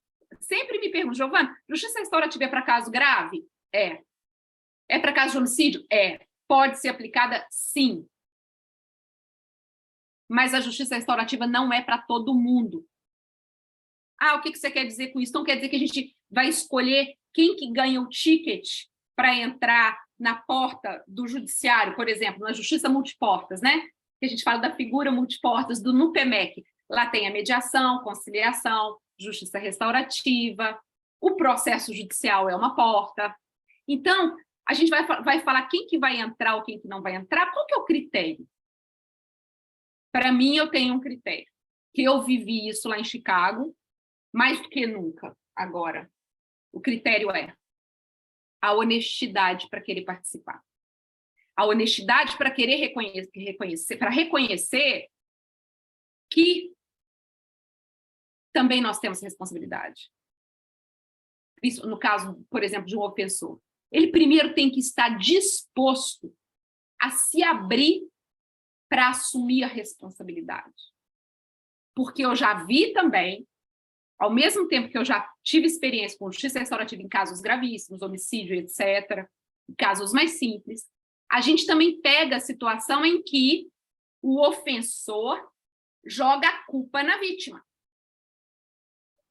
E a justiça restaurativa informada pelo trauma, ela é um chamado exatamente para o seguinte, olha, se quem cometeu o dano está no campo de desresponsabilização e de culpabilização da vítima, opa, para aí. Eu não dou o ticket da justiça restaurativa para essa pessoa. Por isso que a gente faz entrevistas, pré-sessões e etc. Então, você pergunta, o que você fez, o que você estava pensando quando aconteceu aquilo? Qual a sua necessidade não satisfeita, etc. Não, a culpa é dela. A culpa, não. Era para papai. Não, eu não fiz nada. Entendam, se a gente segue um procedimento restaurativo adiante, a gente pode estar contribuindo para uma revitimização e para causar mais trauma. Ou seja, isso não é justiça restaurativa. E muito menos justiça restaurativa informada pelo trauma. Então, ela não é para todo mundo. Não é. Então, aqui a gente simplesmente não deixa ir, a gente simplesmente não supera por uma gama de razões e que podem ter a ver também com a violência intergeracional, com as nossas histórias familiares. E muitas vezes a gente também simplesmente não deixa ir. Não deixa ir por questões que fogem à nossa consciência. Então, é preciso toda uma preparação psicoterapêutica e tudo que não é o objetivo da justiça restaurativa, por isso que a gente faz encaminhamento, até que a pessoa chegue num ponto em que ela consiga olhar para o trauma. Porque o primeiro passo é conseguir olhar. Então, se chega para a Cláudia lá um caso, né, de violência que acabou de acontecer, e você verifica, por exemplo, que a vítima está no ciclo do luto, e aqui a gente trabalha com, né, a justiça restaurativa informada pelo trauma, trabalha com aquele esquema da Elizabeth Kubler-Ross, né, da negação, da raiva, da barganha, da depressão, da aceitação. Se você verifica que aquela pessoa está com muita raiva, ou então está na negação, e a gente sabe que isso é muito comum, não é o momento. A pessoa tem que ter uma preparação. Porque cada indivíduo sente a dor de uma forma. E cada indivíduo tem uma forma de lidar com aquilo. Primeiro, a gente tem que verificar se as pessoas estão em condição de encarar o que aconteceu. A primeira coisa é encarar e nomear. Justiça restaurativa informada pelo trauma. O foco do primeiro passo é conferir segurança. Por isso que é um container seguro que permite a vulnerabilidade sem ameaça iminente. É exatamente oferecer esse espaço com facilitadores capacitados. Você ofereceu segurança é o primeiro passo para desconstruir a desconfiança. Muitas pessoas chegam lá no NUPEMEC, por exemplo, desconfiando do sistema, falando mal da justiça, falando mal dos juízes, falando mal de todo mundo, não confia em ninguém. Então, a gente tem que trabalhar com a desconstrução da desconfiança. E a gente faz isso a partir do momento que a gente se conecta com a humanidade do outro. Para quem trabalha com justiça restaurativa nas prisões, é se conectar não com o que cada um fez ali, mas se conectar com a parte de cada um, da humanidade de cada um. É ouvir a história deles, porque a história conecta. Deixa eu ver. Gente, vocês chamam atenção com o meu tempo aqui, que eu não estou vendo meu relógio. Tá. Então, aqui eu gosto muito dessa figura. Se você não se curar do que lhe feriu, você irá sangrar em cima de quem não lhe machucou. E isso é exatamente aquilo que a gente fala da hiperreatividade. Isso aqui eu já fui falando. Depois, se tiver como eu posso disponibilizar esse material para vocês. Isso daqui a gente fala da intergeneracionalidade.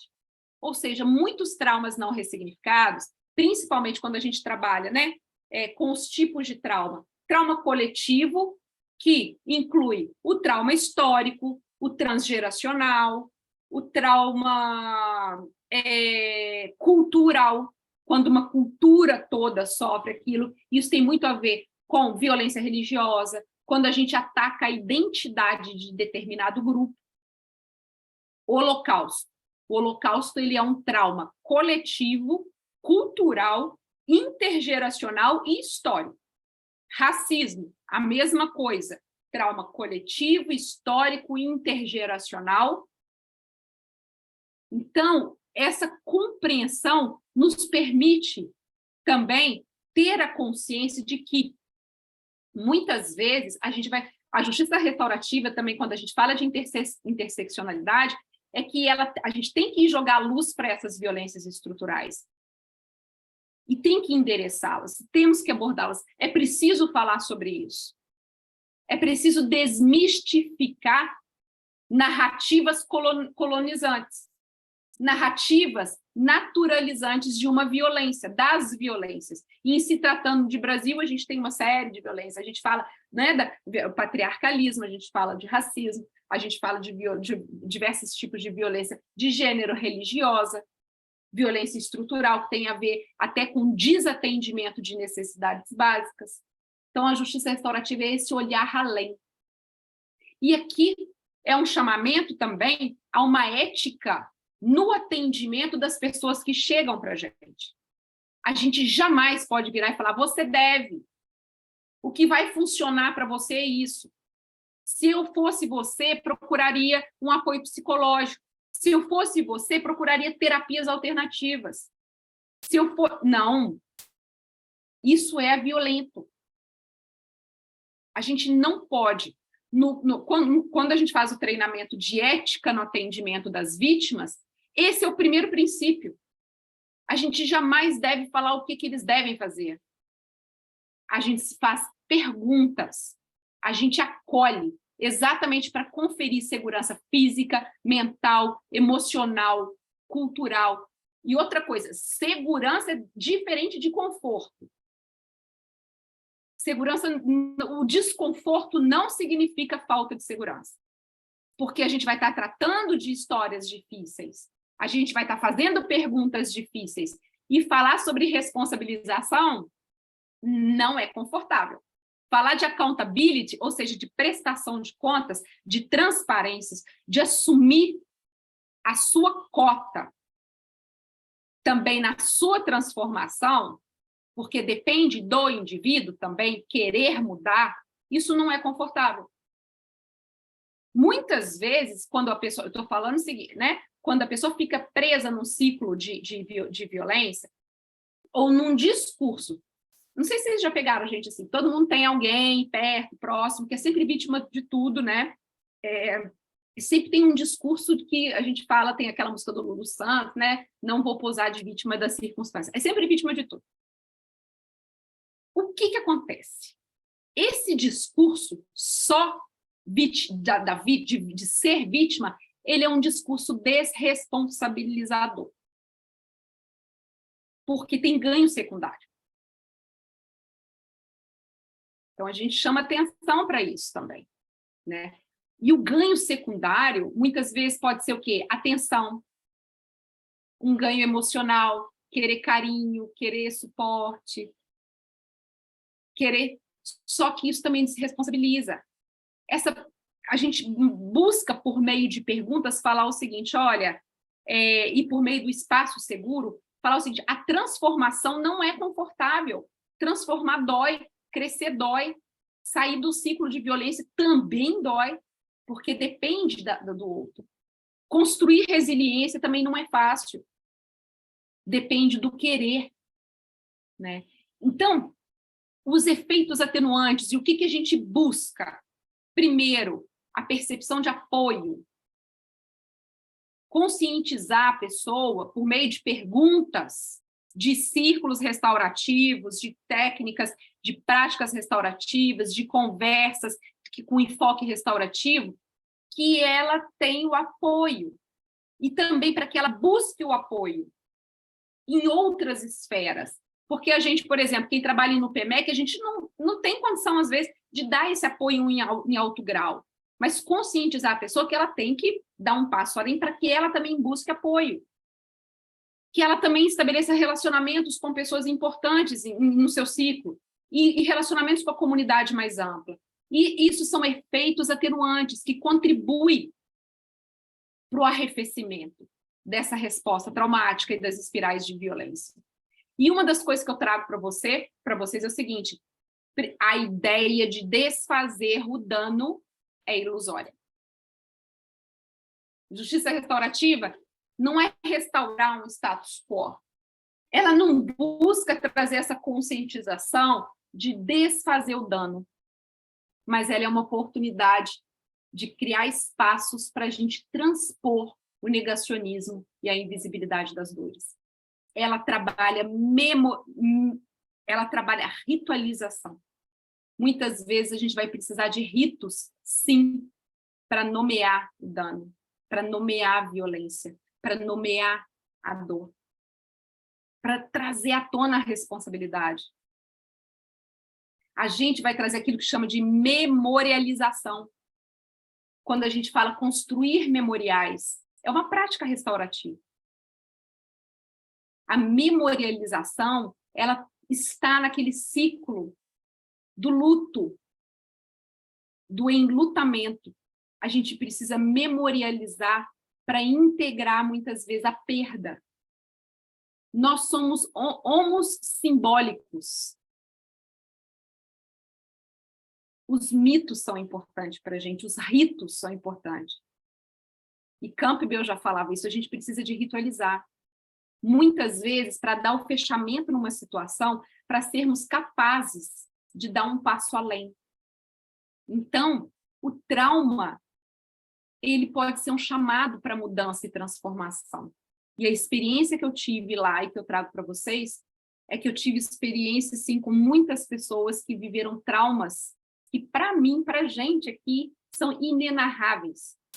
Mães que perderam 2 filhos para violência, foram mortos por causa, né, da violência lá em Chicago, com tiros e tudo.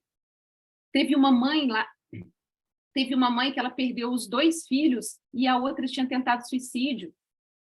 São experiências que para a gente muitas vezes é difícil articular a narrativa.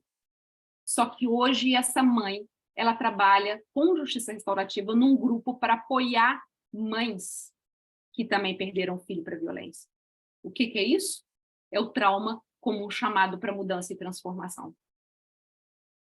É o trauma que vem e contribui para que algumas pessoas deem um passo além para trabalhar pela segurança humana a partir de uma ética da não violência.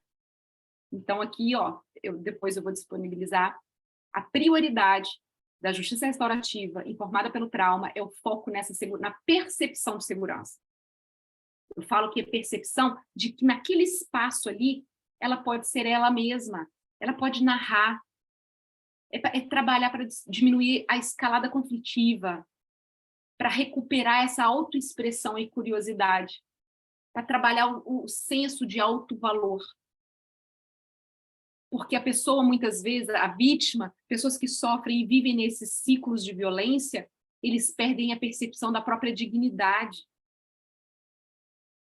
Então, ele é um container exatamente para a gente contribuir para que essas pessoas tenham uma percepção de seu alto valor, um resgate da autoestima, né? Então, para finalizar aqui, eu acho que eu vou abrir para responder as perguntas, né? Então, aqui, o Trauma Informed Care, ou seja, o cuidado informado pelo trauma, que pode atravessar mediação, conciliação, justiça restaurativa, atendimentos no PMECs, endereçamento, audiências e tudo, é esse compromisso com a conscientização sobre o papel do trauma nas espirais de violência. É compreender o impacto dos traumas históricos, coletivos, intergeracionais nos ciclos de violência. É reafirmar a dignidade, construir segurança, percepção de segurança, ok? Confiabilidade nas instituições, confiabilidade na nossa prática. Isso tem a ver com limites claros, isso tem a ver com a adoção de uma prática justa, respeitosa e transparente. Quando a gente compartilha informação, a gente traz exatamente para os envolvidos, nas entrelinhas, olha, vocês podem confiar, porque é isso que nós vamos fazer. Isso é a prática transparente.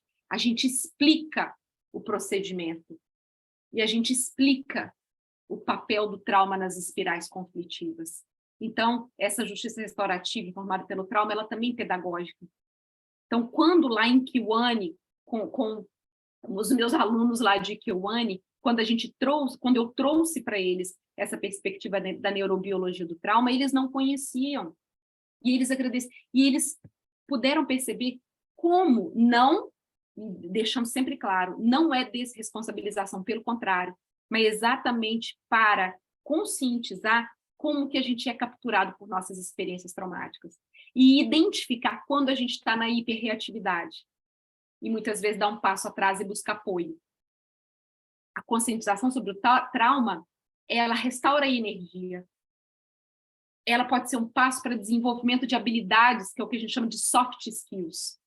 Gestão das emoções. Não existe controlar a emoção. A gente não controla a emoção, porque a emoção está ligada à nossa sobrevivência, ela está ligada ao nosso cérebro reptiliano, ela está ligada às nossas memórias também. Mas a gente fala de gerir a emoção. A raiva é natural. E a raiva, muitas vezes, ela pode te levar a sobreviver. O medo também. Mas é a gerir isso de uma forma que isso não exploda como uma heteroagressão ou uma autoagressão. E a justiça restaurativa também, ela para promover autonomia, um senso de colaboração, respeito, compaixão, respeito à história, mutualidade, relacionamento, aceitação e não julgamento. A gente não sabe o que as pessoas passam. Então, é esse procedimento conectado e estruturado, a partir de uma ética do cuidado, da gentileza, mas também da firmeza. A gente humaniza os envolvidos. Não vemos ninguém como monstro, porque monstro não tem responsabilidade, mas sim como indivíduos que são capazes de retomar as rédeas das suas vidas e fazer escolhas, desde que eles tenham apoio, desde que eles sejam ouvidos. Ele é um acordo sobre regras, é explorar quais os desafios que eles têm, quais as necessidades, é estimular a criatividade, a curiosidade, oferecer oportunidades de aprendizado e crescimento. A gente concentra nos pontos fortes para ajudar a construir habilidades e resiliência.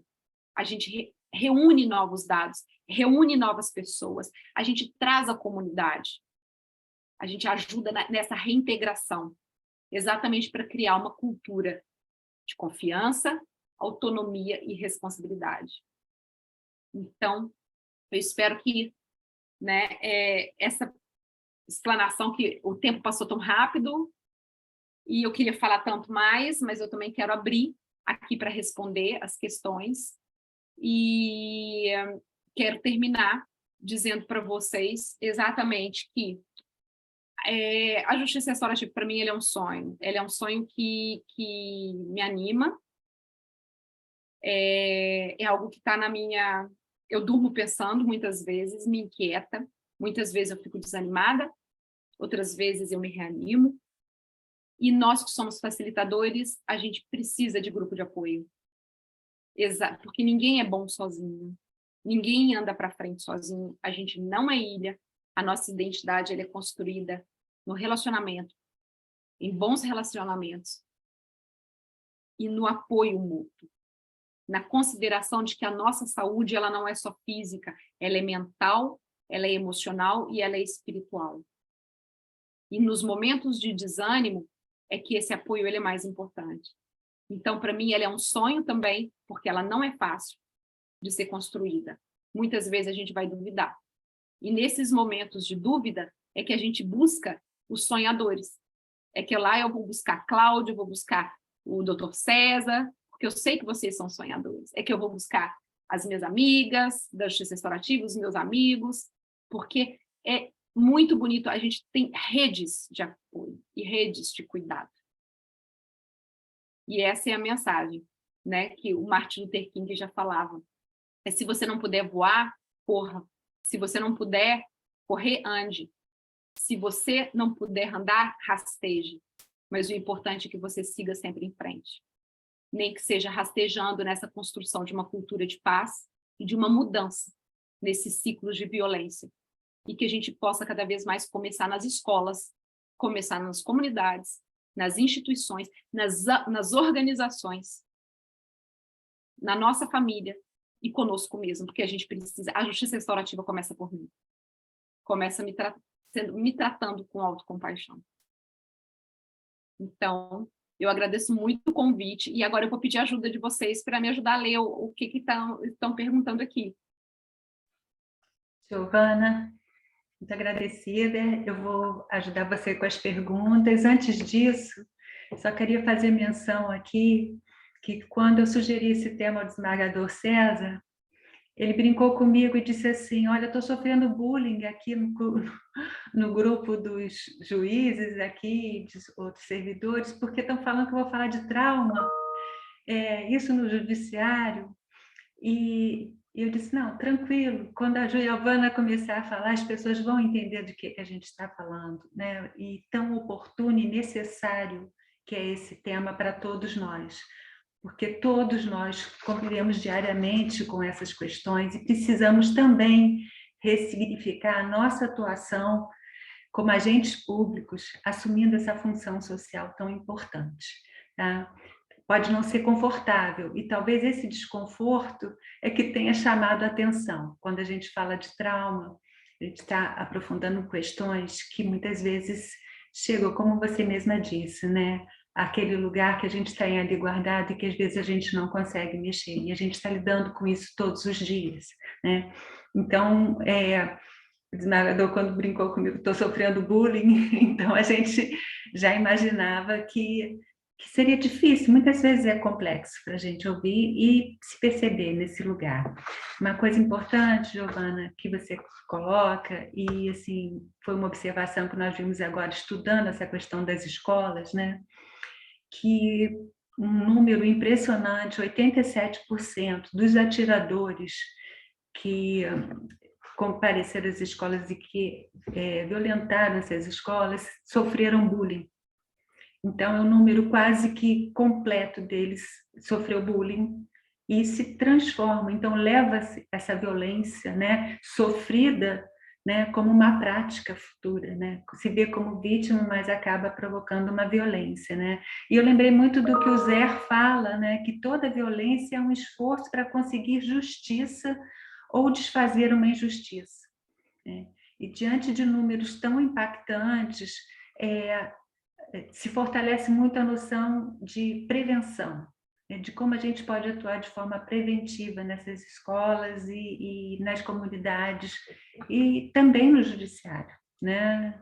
E muito importante que você colocou, né, que nós também somos agentes nessa transformação. Eu não sei se você consegue ler as perguntas, mas eu posso falar aqui para você. Eu só vou falar o seguinte, como que o trauma ele se relaciona com o poder judiciário, a gente que está no judiciário. Sim. A gente pode pensar que muitas vezes nós do judiciário a gente comete violências institucionais. Principalmente quando a gente chama, isso é mais evidente nos casos criminais, né? em que o nosso processo penal, agora que a gente está vendo essa onda de transformação, em que a vítima era alijada. Isso é uma violência institucional. Quando a vítima é silenciada ou quando ela é considerada como uma mera testemunha em um caso, isso é traumatizante, é retraumatizante. Né? Porque muitas vezes, quando a gente acha o seguinte, que a vítima muitas vezes quer vingança ou quer que a pessoa seja presa, que todas as vítimas têm esse desejo, isso não é verdade. Eu conheci muitas vítimas e tudo, e há pesquisas nesse sentido, que a principal necessidade delas, muitas vezes, é o reconhecimento da perda delas, da dor, e elas querem informação. Por quê com elas? Por que o filho dela? O que o filho fez para merecer isso? São questionamentos que isso fragmenta a própria identidade, e o estado de dúvida, ele é muito cruel. Por que eu? Então, o desejo de informação, muitas vezes, quando a gente pergunta para a vítima, ele é maior do que o desejo de justiça. E muitas vezes, justiça para as vítimas não é a prisão da pessoa. A gente vive na mentalidade punitivista. Então, muitas vezes é difícil a gente sair do paradigma da punição. Isso está no nosso inconsciente, na nossa memória cultural. Então, a justiça restaurativa é um clamor para a gente ampliar o nosso olhar, trocar a lente, igual o Howard Zern fala, ampliar o olhar. Então, assim, o judiciário tem tudo a ver com trauma, porque a gente retraumatiza. A gente manda para a cadeia, a gente prende. E aqui eu não estou falando, não tem que ter pena, não estou falando de uma perspectiva abolicionista, mas eu estou falando de uma perspectiva que a gente tem que reconhecer que a gente causa trauma, o judiciário causa trauma. E não trauma só na pessoa que foi presa, se a gente for pensar que tem uma família lá fora. Se pensar que é uma comunidade que perde o seu membro. Você pensar que é uma vítima que não foi ouvida no processo ou que ela foi tratada com total desleixo e tudo, isso é uma violência institucional. É uma oitiva de uma criança que não foi conduzida de uma maneira correta. É a vítima de um abuso sexual que foi revitimizada, e a gente sabe disso. Que tem muitos casos. Teve até um tempo atrás que foi na mídia, né? Uma vítima de um abuso e tudo, que foi inquirida por uma magistrada e tudo, e etc. Tem a questão daquele aborto da menina lá em Santa Catarina. São várias questões. Então, o judiciário tem tudo a ver com trauma também. E isso é justamente o seguinte, olha, vamos chamar atenção exatamente para a gente evitar esse tipo de violência institucional, porque a gente está lidando também com gente traumatizada. E a gente também, é o que eu falei do trauma vicário, nós somos sujeitos a isso. Olha o índice de adoecimento no Poder Judiciário. Se eu for no tribunal aqui fazer uma pesquisa quantos servidores estão de licença para tratamento de saúde, talvez a gente vai cair para trás. A gente está vivendo um momento de adoecimento. Então, quando a gente fala disso, é exatamente o seguinte, olha, organização, tribunal, vamos implementar a justiça restaurativa para escutar os nossos colaboradores, para endereçar isso, para fazer uma gestão por competência baseada na escuta, na inclusão, né? Então, é só por... A Cláudia abriu isso. Então, essa questão que a Cláudia traz também das escolas é exatamente isso. Quantas crianças que cometem bullying hoje é porque sofreram bullying ontem? Ou é porque em casa, muitas vezes, não tem ou são crianças que não têm sua autoestima reconhecida, bem trabalhada. E aí, ela se sente com poder quando ela agride o outro. Porque isso dá... Quando a gente fala de violência, quando a gente fala de poder... Né? A gente vai para a psicanálise e fala de prazer até, em objeto, objetificação, impulsão de vida e pulsão de morte, a gente também está trazendo isso. Porque muitos sentem exatamente um contentamento com a expressão de poder ao agredir o outro. Isso a gente vê muito em filme, né?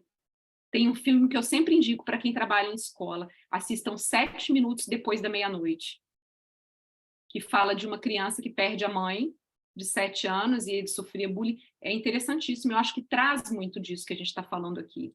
Então, Cláudia, você pode me ajudar a ler aqui as perguntas? Vamos lá.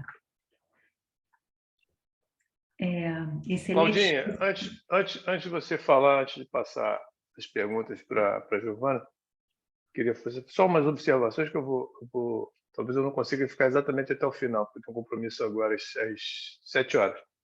Mas, primeiro, eu queria cumprimentar a Giovana. A palestra foi sensacional. Dois aspectos aqui que me chamaram muita atenção. Primeiro, a qualidade da exposição. A Giovana fez uma exposição didática, profunda, extremamente intensa, né? Esgotando o tema, não deixando nenhuma lacuna na sua exposição, trazendo a sua experiência, trazendo o que tinha de base teórica para a gente poder entender o que se passava, fazendo suas observações relativas à sua pesquisa, ao seu estudo, à sua experiência. É sensacional. Você está de parabéns pela exposição. Eu acho que todos nós estamos impactados com sua exposição. Não digo traumatizados, mas impactados. Na mesma proporção. E, por outro lado, me chama a atenção o quanto nós, do Judiciário, né, simplificamos o conflito. Né? Quanto nós simplificamos o conflito.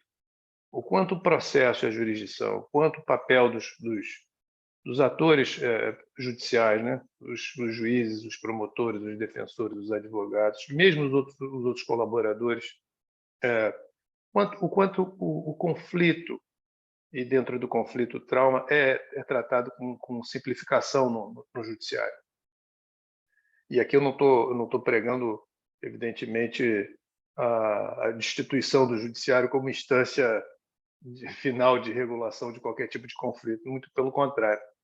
Mas o que me chama muita atenção, que é algo que a gente vem discutindo ao longo de muito tempo, mas que se tornou muito evidente a partir dessa fala,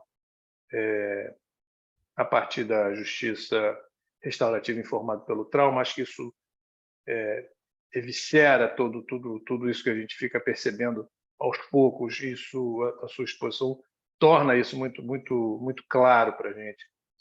Como a função jurisdicional tradicional, essa que a gente está acostumado ao longo do processo, eu já faço isso há muitos anos, simplifica o conflito, simplifica as relações, simplifica toda essa potência que existe, que está subjacente às relações e que eventualmente eclode, se manifesta na forma de uma violência, seja ela em qual grau for, seja uma violência pessoal, uma violência verbal, uma violência contratual, uma violência relacional, como nós somos assim, limitados para tratar em toda a sua extensão, na máxima extensão possível, desse relacionamento fraturado, dessas dores da alma e tal. E a justiça restaurativa, é mais do que sua conveniência, é quase uma obrigação que ela esteja presente nos tribunais. Os conflitos estão nos tribunais, seja por força da nossa história, da nossa cultura, da nossa tradição, da nossa institucionalidade. Os conflitos estão nos tribunais. A justiça restaurativa ela precisa estar nos tribunais. Quando a Cláudia falou que a gente sofre bullying, isso é verdade. Quer dizer, durante mesmo a sua fala, já fui recebendo algumas mensagens aqui nesse sentido, evidentemente em tom de brincadeira, mas mostra, por outro lado, o interesse dos colegas também em saber o que é isso, né? Querem saber o que é isso. Quem foi, principalmente quem tem mais tempo na justiça, aqueles que são pré-Constituição de 88, né? Falar de justiça restaurativa e mesmo de mediação e de todas as outras formas de abordar os conflitos é algo distante do nosso horizonte de compreensão, daquilo que a gente está acostumado a lidar. Não faz parte, está chegando agora para muita gente, né? Mesmo para a gente, está chegando agora. A gente está tateando nisso, dando os primeiros passos. Então, é fundamental que a justiça restaurativa esteja presente nos tribunais, né? Na sua organização e no seu pessoal, nos seus atores, nos seus agentes, né? A gente precisa institucionalizar a justiça restaurativa internamente. E, fundamentalmente, porque a justiça restaurativa ela está baseada numa ética da responsabilidade. Isso me chamou muita atenção, né? Essa ética da responsabilidade, a gente inevitavelmente faz as comparações entre o que é a justiça restaurativa e também a mediação, na mediação na sua dimensão mais profunda, e o que é um processo judicial, né? Quer dizer que todas essas institucionalidades têm lugar na nossa sociedade. Mas até que ponto o processo e a jurisdição tradicional não ocuparam e não ocupam um lugar que seria, por excelência, de outras formas de abordagem, né? Então, sobre todos esses aspectos, fiz inúmeras anotações aqui. Ainda bem que você vai deixar o seu material com a gente. Pedi para a Soninha tomar as providências para guardar e depois me enviar também quero. E não vou fazer minhas perguntas, a gente vai ter oportunidade para falar depois. Vou deixar aí para o pessoal que escreveu aí, que quer te questionar, quer saber mais. E depois você pode reapresentar o curso que você mencionou um pouco antes. Tem gente interessada, eu também quero saber um pouco mais sobre isso. Giovana, obrigado mais uma vez e parabéns, viu? Eu que agradeço, senhor, agradeço o convite, essa fala do senhor. E exatamente, eu acho que a gente está tão acostumado, né, secularmente, com a ideia de resolução de conflitos pelo Poder Judiciário e essa simplificação das relações e simplificação das dores. A gente não vê aquilo que está por trás, e isso é muito patente, principalmente nas relações familiares, né, nos conflitos familiares. Igual eu estava falando no caso de subtração internacional de criança, eu fiz alguns, participei de alguns casos e tudo, e a gente vê a quantidade de dor que tem ali, e se a gente aplicar a Convenção de Haia, né, estritamente, a gente manda devolver a criança sem ouvir ninguém. Agora que a gente está vindo exatamente nesse movimento de falar, opa, vamos abrir espaço para mediação, vamos ouvir os pais, vamos tentar dialogar, porque, na verdade, o conflito, ele é uma falência total da forma de comunicação. E, muitas vezes, é porque as pessoas simplesmente não conseguem se comunicar mais. E o que eu acho importante que o senhor trouxe aqui, também como no processo a gente não vê aquilo que está por baixo, a gente simplifica as dores, simplifica os traumas, também é algo que eu tenho achado muito interessante e que me perguntaram, mas a justiça restaurativa ela é boa para todo caso? Não é boa para todo caso. Isso depende das pessoas e da predisposição interna delas. E tem gente que vai precisar do processo porque é o rito de fechamento para eles. Tem casos de separação, de divórcio litigioso, por exemplo, que eu já ouvi, eu preciso do processo para sentir que meu casamento acabou. Então, essa é a complexidade da subjetividade do ser humano, das nossas histórias. Então, por isso, quando a gente fala, é um não julgamento. Então, a gente não julga a história de ninguém. A gente abre esse diálogo, seja pela mediação, seja pela justiça restaurativa, para perguntar qual que é a sua necessidade. E muitas vezes a gente vai se ver surpreendido o seguinte, olha, eu quero o processo, eu preciso do processo para seguir adiante de uma forma saudável. E está tudo certo. Tem gente que vai precisar do processo, tem gente que vai ser melhor a justiça restaurativa. Ou seja, o rito que cada um precisa tem a ver com a riqueza e com a experiência de sua subjetividade e com aquilo que cada um dá conta. E isso, o judiciário hoje, a gente tem que bater palmas por essa... É claro, sim, que não são só maravilhas e tudo, mas a gente tem que bater palmas, a gente tem que reconhecer o avanço que nós tivemos desde a Resolução 125. Porque quando a gente cria outras portas que não o processo, a gente está oferecendo para as pessoas, olha só, a gente tem esse remédio, esse remédio, esse remédio, esse remédio. Qual que você prefere? Qual que é mais adequado, não somente para o seu conflito, mas qual que é mais adequado para a sua psique? Qual que é aquele que você dá conta? Porque não é fácil uma prática restaurativa. E quando a gente fala, é uma justiça soft, a responsabilização é muito mais difícil do que a gente imagina. Por isso que tem muito ofensor que recusa, ele não quer encontrar com a vítima. Não quer, ele não dá conta. Assim como tem vítima também que não quer encarar o ofensor. Né? Então, isso é muito importante a gente levar em conta. Eu sou super entusiasta, sou apaixonada, vou continuar aí. Né? Eu falo que a gente vive contração e expansão. Mas o importante é a gente ir arrastando sempre para frente. O importante é que a expansão seja maior. Né? E eu estou vendo que tem pergunta aqui a respeito de... queria perguntar se a justiça restaurativa é de alguma forma conciliação ou mediação, ou é uma área diferente. É uma área diferente. O que ela compartilha com a conciliação ou mediação, quando a justiça restaurativa ela é vista como um método de resolução de conflito ou um método para ser aplicado na seara criminal, ela é método consensual. Mas só que a justiça restaurativa não é só isso, a justiça restaurativa é muito mais que isso. Ela é um movimento social que visa trazer luz para e endereçar essas violências estruturais, simbólicas.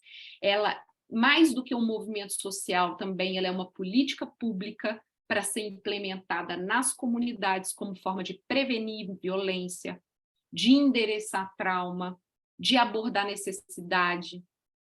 Ela também, eu vejo muito como uma filosofia de vida, porque os princípios restaurativos aplicados à nossa forma de ser e estar no mundo, ela acarreta uma transformação nas nossas relações muito grandes, nas nossas relações conosco mesmo, nas nossas relações com o próximo, nas nossas relações com as instituições. Então, para mim, a justiça restaurativa, ela tem esse ponto de interseção com conciliação, quando ela é vista, né, nessa dimensão de método consensual de resolução de conflito, que pode ser aplicado na seara criminal, na civil, na administrativa, na gestão de pessoas e etc., mas ele é muito mais que isso. Né? Ela é esse movimento social que visa também a denunciar esses tipos de trauma, a denunciar esse tipo de violência, a abordar, a endereçar. Ela é interseccional. Então, por exemplo, a gente traz instituição, organização, comunidade para trabalhar pertencimento, reconhecimento, ressignificação de relações, construção de rede. Então, ela é uma tecnologia social que tem diversas estratégias práticas à sua disposição. A prática restaurativa, que a gente tem metodologias, círculo de construção de paz, mediação vítima e ofensor, conferência de grupo familiar, etc., é a forma como a gente expressa os valores também, e a gente vive a justiça restaurativa nos ambientes institucionalizados. Eu posso fazer círculo na família é uma instituição. Posso fazer na minha comunidade religiosa? Sim. Posso fazer mediação vítima e ofensor na escola? Sim. E etc. Então, ela é a técnica, a prática, mas a justiça restaurativa ela é um guarda-chuva que alberga tanto as práticas restaurativas, quanto essa própria filosofia, as estratégias de organização. Né? Como que eu vou organizar, por exemplo, o conteúdo programático da minha aula no próximo ano? Eu vou utilizar das técnicas de justiça restaurativa para construir planos, para fortalecer comunidade, para fazer celebração e etc. Então, ela é muito mais que isso. Para mim, ela é uma filosofia. E aqui, trazendo aqui uma outra pergunta que fizeram, o que tem a ver narrativa com a justiça restaurativa e para abordar os traumas subjacentes? A justiça restaurativa ela é baseada na contação de histórias. Todas as metodologias que a gente trabalha, até a mediação vítima e ofensor, a gente vai contar história. São as trocas narrativas. E aí, o que acontece? Aqui, o tempo já acabou, só para eu ser breve na questão. A narrativa, quando a gente é colonizado por narrativas culturais, a justiça restaurativa é uma oportunidade da gente trabalhar a transformação e a desmitificação dessas narrativas culturais e criar narrativas alternativas. Narrativas de autonomização, de apoio, de endereçamento, de visibilidade, de reconhecimento das dores.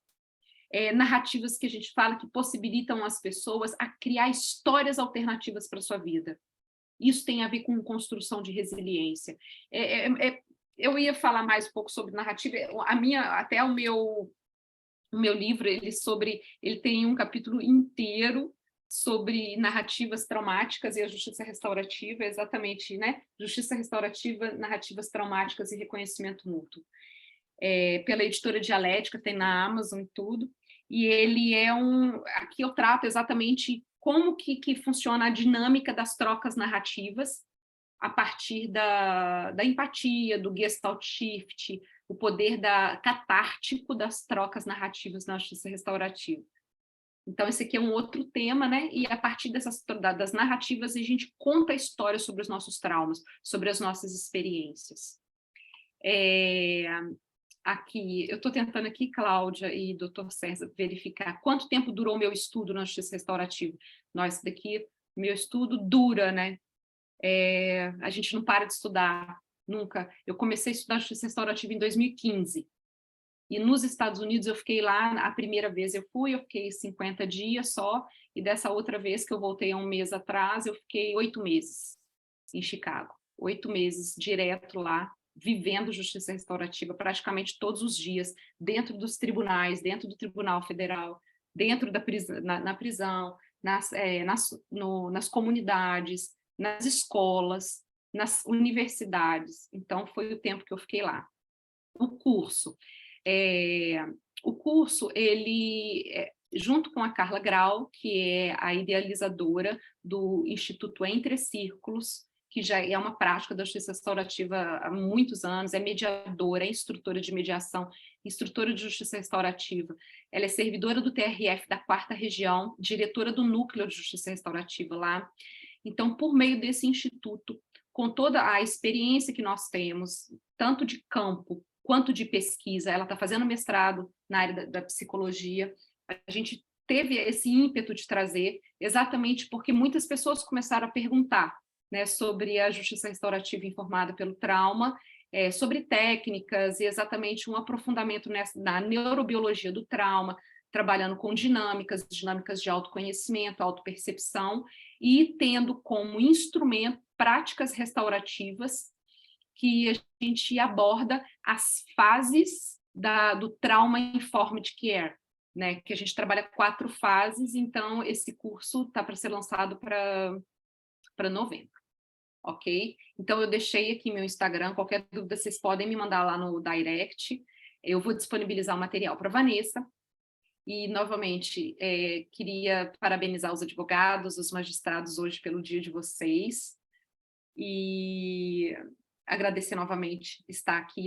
Para mim, é um prazer imenso falar sobre justiça restaurativa, sobre mediação, sobre métodos consensuais, e eu me coloco à disposição, tá bom, doutor César, Cláudia, Sônia, né, se alguém quiser depois encaminhar mais pergunta e tudo, e se quiser a rodada de conversa para a gente tratar de questões mais específicas, metodologias, eu estou à disposição. E é uma felicidade estar aqui com vocês nessa sexta-feira. Obrigado, Giovana. Obrigado mais uma vez. Pena que o tempo passou tão rápido, mas o pessoal ficou aí até o final, todo mundo do início ao fim, presente. Foi muito boa a exposição, foi muito bom o diálogo, aprendi muito, fiz muitas anotações. É sempre bom a gente ter condição de renovar nossas expectativas, né, nossas perspectivas, nossa esperança. Então, eu te agradeço muito, agradeço a todas as pessoas que participaram desse evento com a gente, nessa 77ª reunião do Fórum Permanente, e em breve a gente vai ter outra, daqui a pouco a gente vai ter um sobre inteligência artificial e direito, também vai ser um tema muito interessante, muito atual, necessário, a gente vai precisar entender o que está acontecendo nessa relação, né, entre esses 2 grandes sistemas da nossa sociedade, a tecnologia e o direito. Então, proximamente, eu não me lembro qual é o dia, mas certamente vai ser publicado, já está publicado aí no site da Emerge, nas redes sociais, estão todos convidados. Giovana, te agradeço muitíssimo mais uma vez, parabéns pelo seu trabalho, pelo seu estudo, pela sua pesquisa, boa sorte nos 2 doutorados, em breve a gente se encontra lá. Pessoal da Emerge, muito obrigado mais uma vez. Claudinha, obrigado, tá? Até uma próxima. Muito Tchau, obrigada, gente. pessoal, Sônia, todos os apoiadores, todos que estão conosco aqui, né? Um ótimo final de semana, muito obrigada. Tchau, tchau, gente. Obrigado a Obrigada a todos. Até a todos. próxima. Boa Até a noite. próxima.